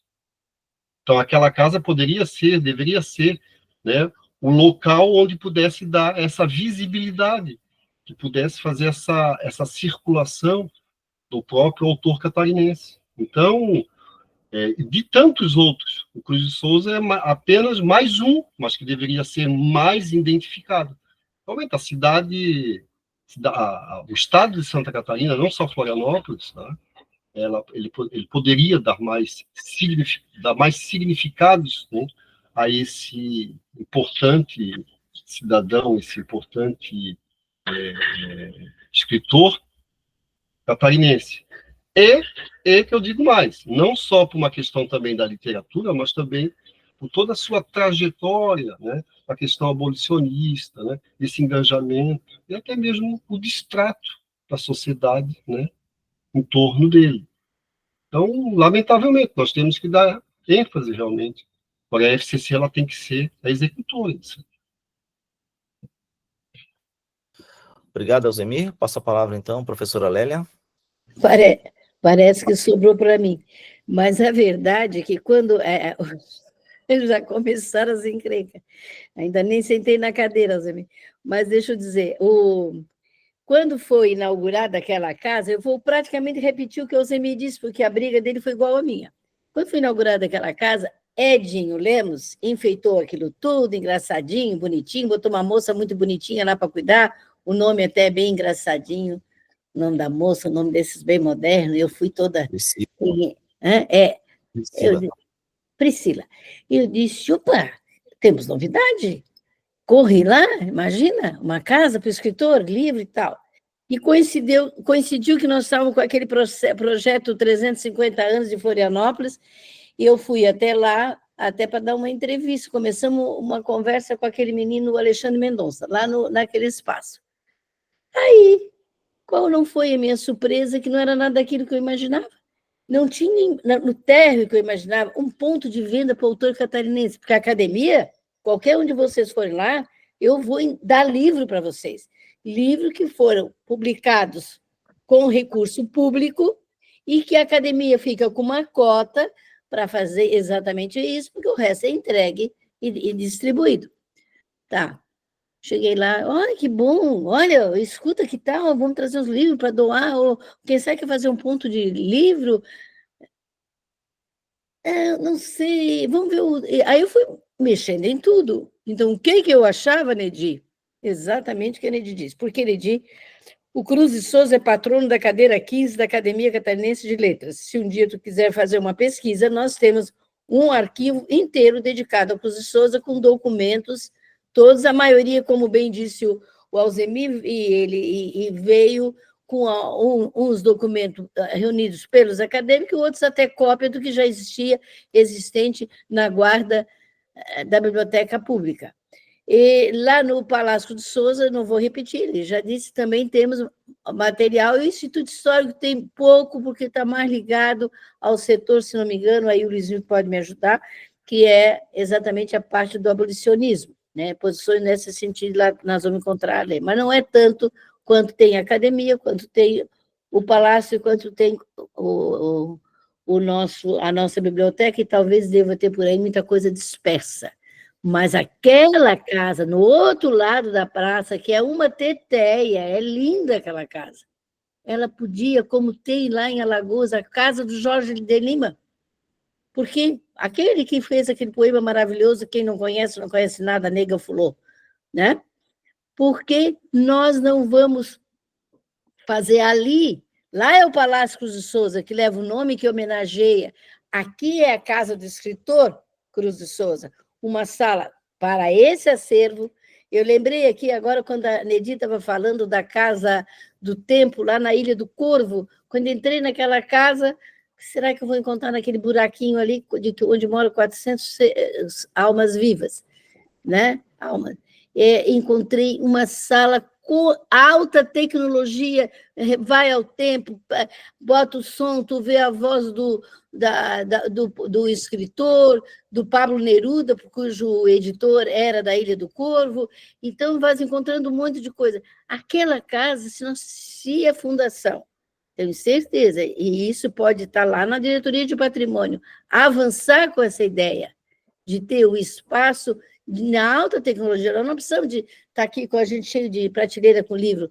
Tem que ser na tecnologia, um museu, como é um projeto do Roberto Costa, o Madifo, né, que é o Museu Digital de Florianópolis. Por que não ter lá uma sala para ser o digital, o arquivo digital para qualquer aluno, qualquer pessoa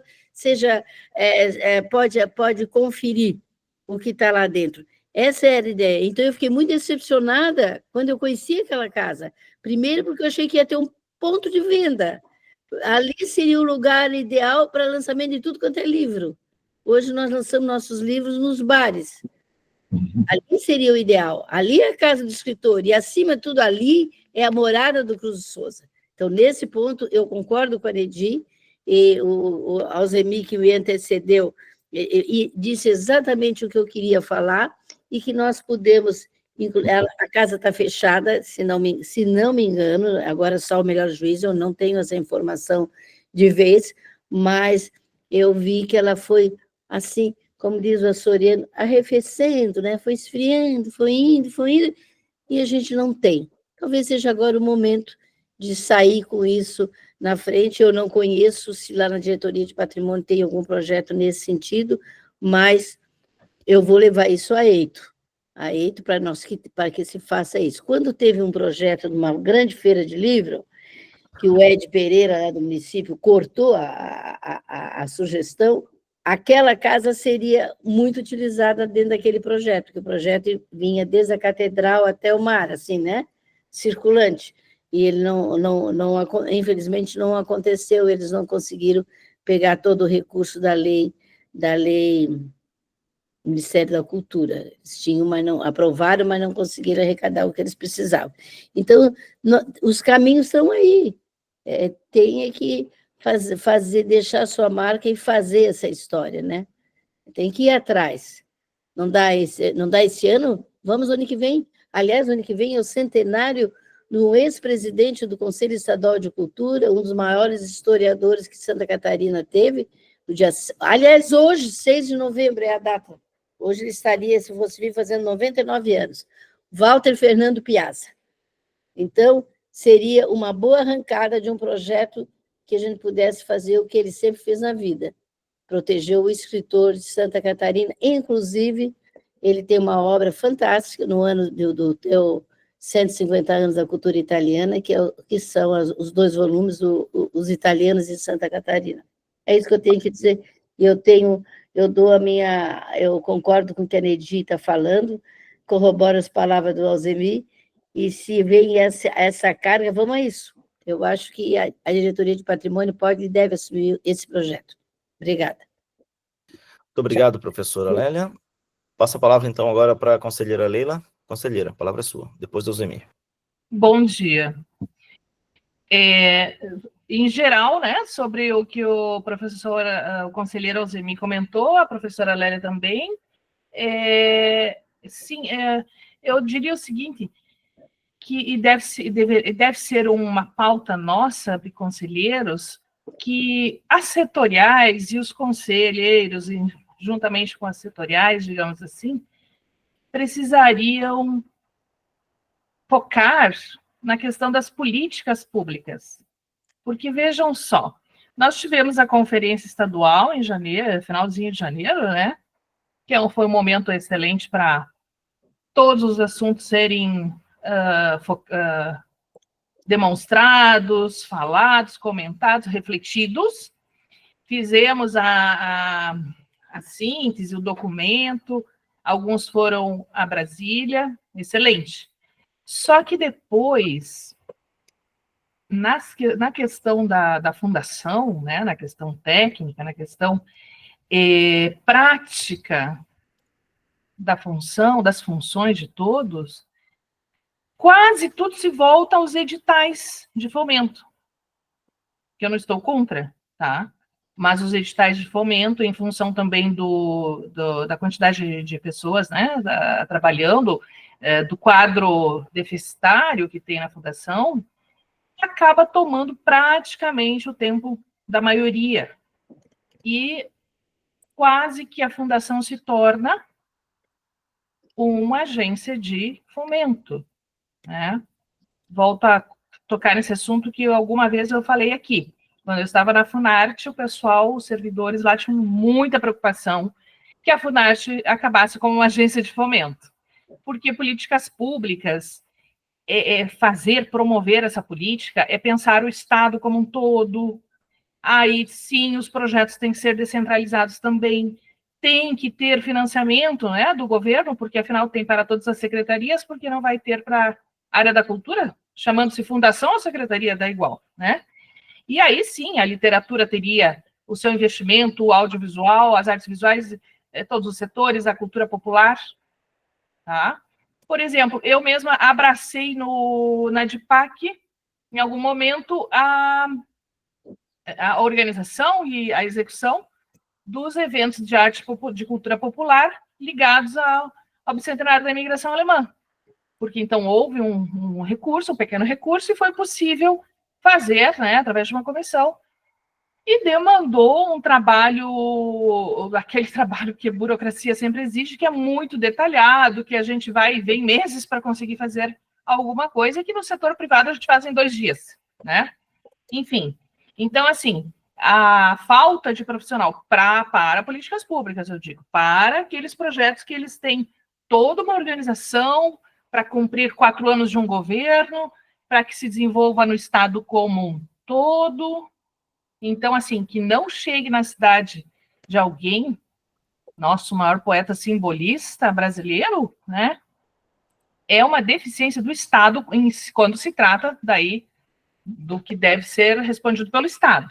E só para fechar, sobre a Casa de Literatura, pelo menos até quando eu estava na fundação, ela está na responsabilidade da Diretoria de Arte e Cultura. Tem sempre essas coisas estranhas, né? Como também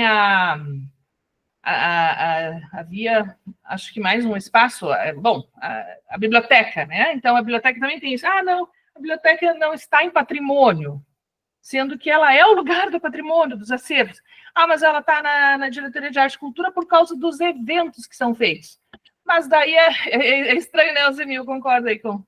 Porque, assim, o museu, o Palácio Cruz de Souza, museu histórico, está na Diretoria de Patrimônio, né, lida com patrimônio, faz eventos também, não precisa estar lá na Diretoria de Arte e Cultura, enfim.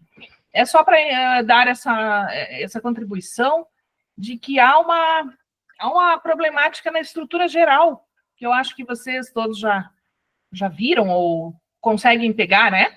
Tem coisas que a gente só pega quando está trabalhando lá, porque a gente vê a deficiência, a gente vê que está faltando um lugar que deveria preencher certos direcionamentos para que a gente pudesse dar continuidade à execução de projetos. E aí fica tudo meio travado, né? Em função dessa falta de profissionais, etc., assim como praticamente todos os nossos projetos passam pela COJUR, é necessário. Na Diretoria de Patrimônio, vários termos de cooperação com várias secretarias, todas emperradas meses nos jurídicos, tanto da fundação quanto das secretarias. Agora, se havia algum outro motivo para ficar emperrado, eu, pelo menos, nem conseguia saber disso, né? Porque como é que você vai saber quando é para cima de você que a coisa emperra? No meu setor não emperrou nada. Mas, enfim, para deixar, então, claro aí que a Casa de Literatura, e também que ela fechou, no momento que ela fechou, foi quando iniciou-se a demolição do edifício colateral, até porque uma das paredes ali do edifício esse que foi demolido, do Estado, ele abria uma parte da parede que era, quando construíram aquele edifício, usaram a própria parede da Casa da Literatura, gente. É uma coisa absurda, né? Uma coisa absurda. Então, ao tirar aquela parede, ficou todo um espaço maior que uma porta, assim, totalmente aberto para a Casa de Literatura. E imediatamente a manutenção, obviamente, foi lá fechar, isso tudo estava já pensado. Mas também houve uma vistoria a partir da CEA, porque a CEA, juntamente com engenheiros e tal, né, com uma empresa específica, fez uma vistoria em função da demolição lateral, porque essa demolição exigiu, não só em relação à Casa de Literatura, como, se eu não me engano, ao Museu Vitor Meirelles, ou algum outro espaço ali perto. Evidentemente, quando se faz uma demolição, você tem que ter um relatório, uma vistoria do conjunto para ver se não vai danificar nada, né? E a Casa da Literatura tem vários problemas em toda... Não digo estruturais, assim, né? Ah, vai cair a casa, não. Mas, assim, vários problemas de infiltração, vários problemas de toda ordem aí ligado a restauro. Então, isso também foi uma documentação para cima, né, para gabinete, do gabinete não sei se foi para Sérgio, não era minha função saber também, para onde foi, que havia um pedido para se queria, né, se haveria uma definição do governo para um restauro necessário. Até onde eu sei, nem a licitação do Museu Nacional do Mar já foi lançada, ou se foi, faz 15, 20 dias, assim. Eu acho que nem foi lançada ainda, sendo que é um processo que a gente terminou ainda em maio, né? Então, tem que ver por que fica parado depois que se resolve tudo dentro da fundação. Apesar dos problemas, de toda a encrenca burocrática que tem interna, depois fica parado, tá? Então, tem que ver isso aí. Obrigada. Muito obrigado, conselheira Leila. Palavra, então, para o Alzemir, depois para a conselheira Neidi. Alzemir?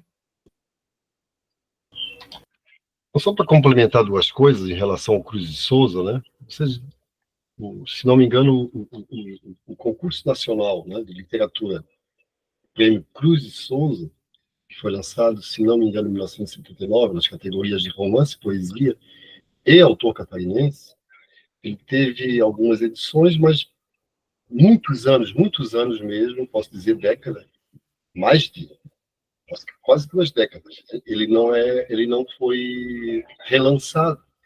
Isso em 79, ele foi um dos maiores prêmios de literatura do país. Tá? Então, essa falta de sequência, né, é a falta de política pública, realmente, estruturada, né, contínua. Sobre a casa, só vou divergir um pouquinho ali da conselheira Leila, é que esse processo de demolição do PROCON, o antigo PROCON estadual, funcionou ali, ele foi esse ano que aconteceu. No ano passado já estava, todo o ano passado a casa não funcionou. Tá?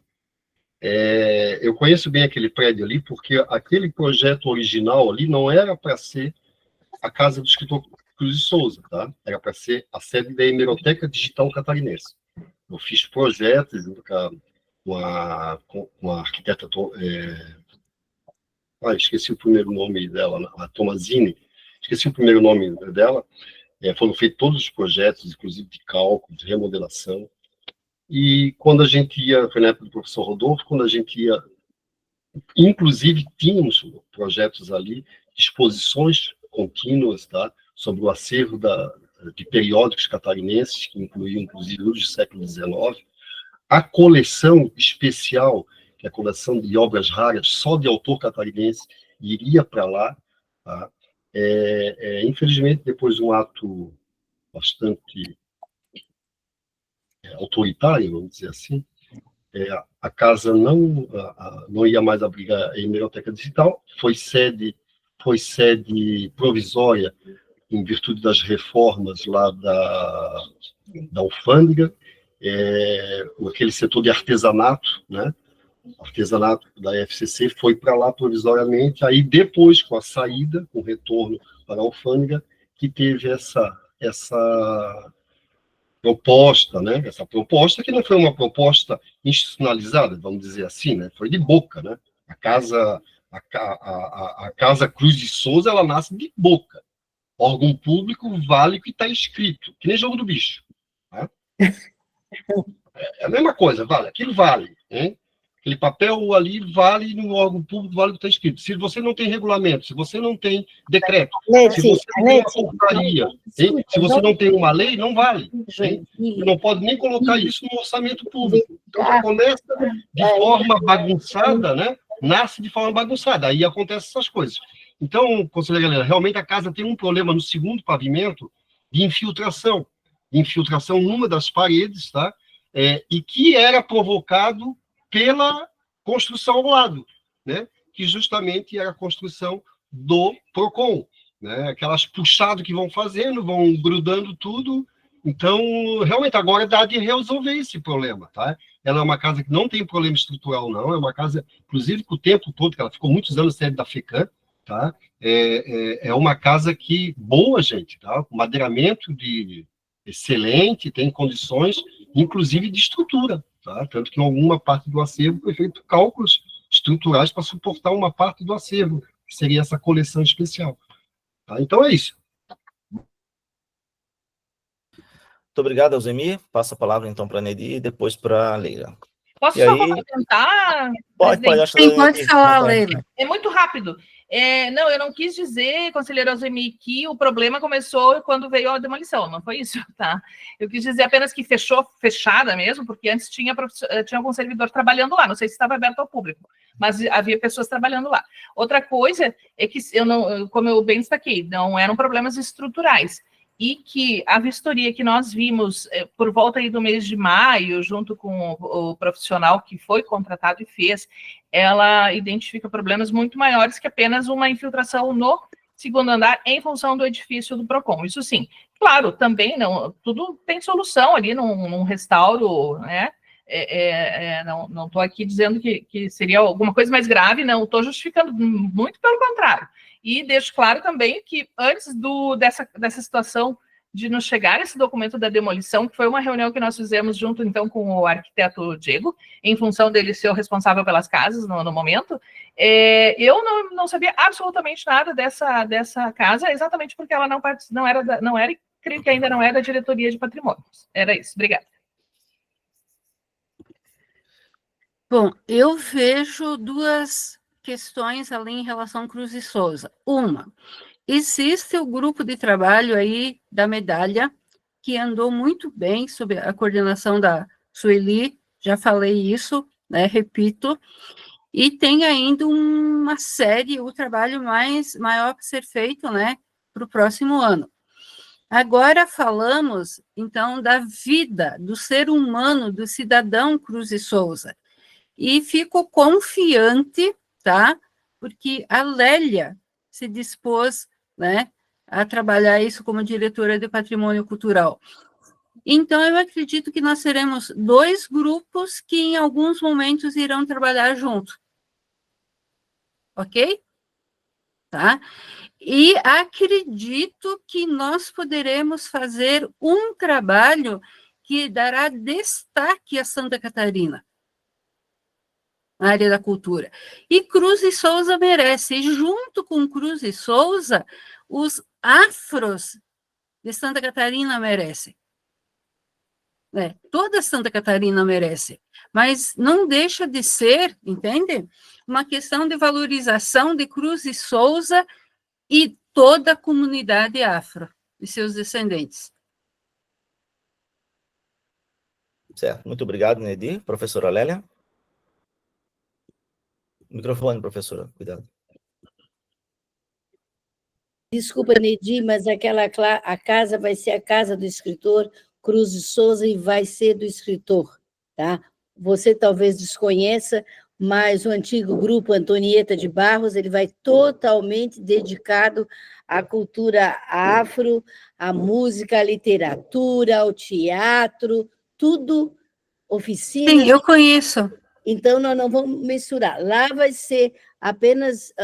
essa casa é enorme, ali junto da rua Vitor Meirelles, se não me engano, ao lado do Museu Vitor Meirelles, é do município, tem um projeto em desenvolvimento, e essa casa tem que ter o objetivo que nós sonhamos e propomos, e que anterior a mim o Alzemir colocou muito bem. Entendo e reconheço a tua preocupação, e estás certa, quanto à pessoa...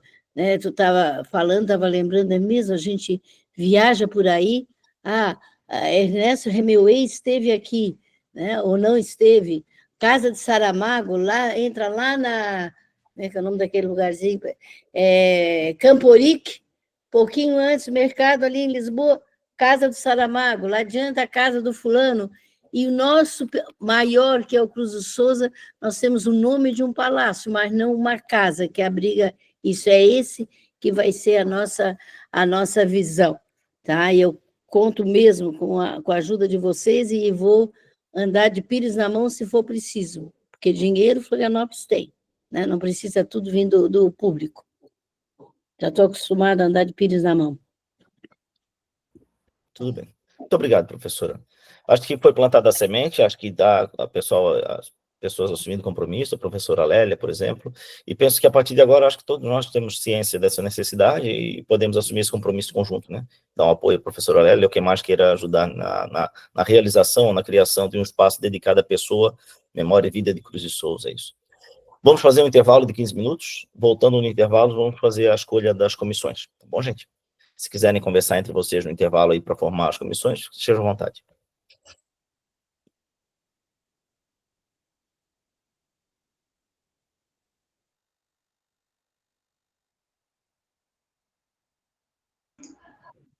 Presidente, opa, o Carlos, Oi. essa ideia aí, essa ideia da Casa do Escritor, de Alzemir, nós vamos levar para frente, tá? Eu conto com vocês dois, estava olhando para vocês. Com certeza. Tá? Vamos junto. Vamos atrás, vou conversar com quem é de direito, nós temos que mexer com a parte do turismo também, mostrar que aquilo ali é um espaço também do turismo, porque nós recebemos escritores, nós recebemos tudo quanto é tipo, visitar. Nós não fomos lá visitar a casa do Lindolfo Bell? Sim. Então, é a casa do Cruz de Souza naquela região. Professora, aquilo ali dá de dar uma repaginada fácil nela. Inclusive, isso é a preocupação que a conselheira Nedir levanta, né? Nós poderíamos... Hoje tem um mundo digital, hoje você tem aqueles totens, tá? Claro. Que as pessoas interagem, aquilo ali você pode juntar partes de acervos, né? Isso, e fazer uma boa edição e coloca ali. Eu não entendo muito das palavras, mas eu sei o que eu quero dizer. É fácil aquilo ali, então você tem que dar vida, você tem que fazer circulação. Pô, por que não pode ter um stand lá de livros de autor catarinense, meu Deus do céu? Vamos conversar. Primeiro, vamos levar a ideia para a nossa presidente, vou ver a ideia, vou dizer para ela e vamos assumir, de alguma maneira, já. Para mim, já é um caminho. Tá? Deixa eu dar uma boa notícia. Eu só queria pedir licença só um pouquinho, Luizinho, que eu ia pedir para o Luizinho, está chegando uma pessoa ali de Joinville, está fazendo trabalho para mim, e eu vou abrir a porta para ele entrar e já retorna. O professor já dá uma boa notícia sobre o Walter Piazza, então. Vai lá que eu já dou uma notícia. Tá bom, já volta aí, só um segundinho. Ô, Zeni, só uma pergunta. Quanto é que foi o jogo ontem do Vasco, hein? Você sabe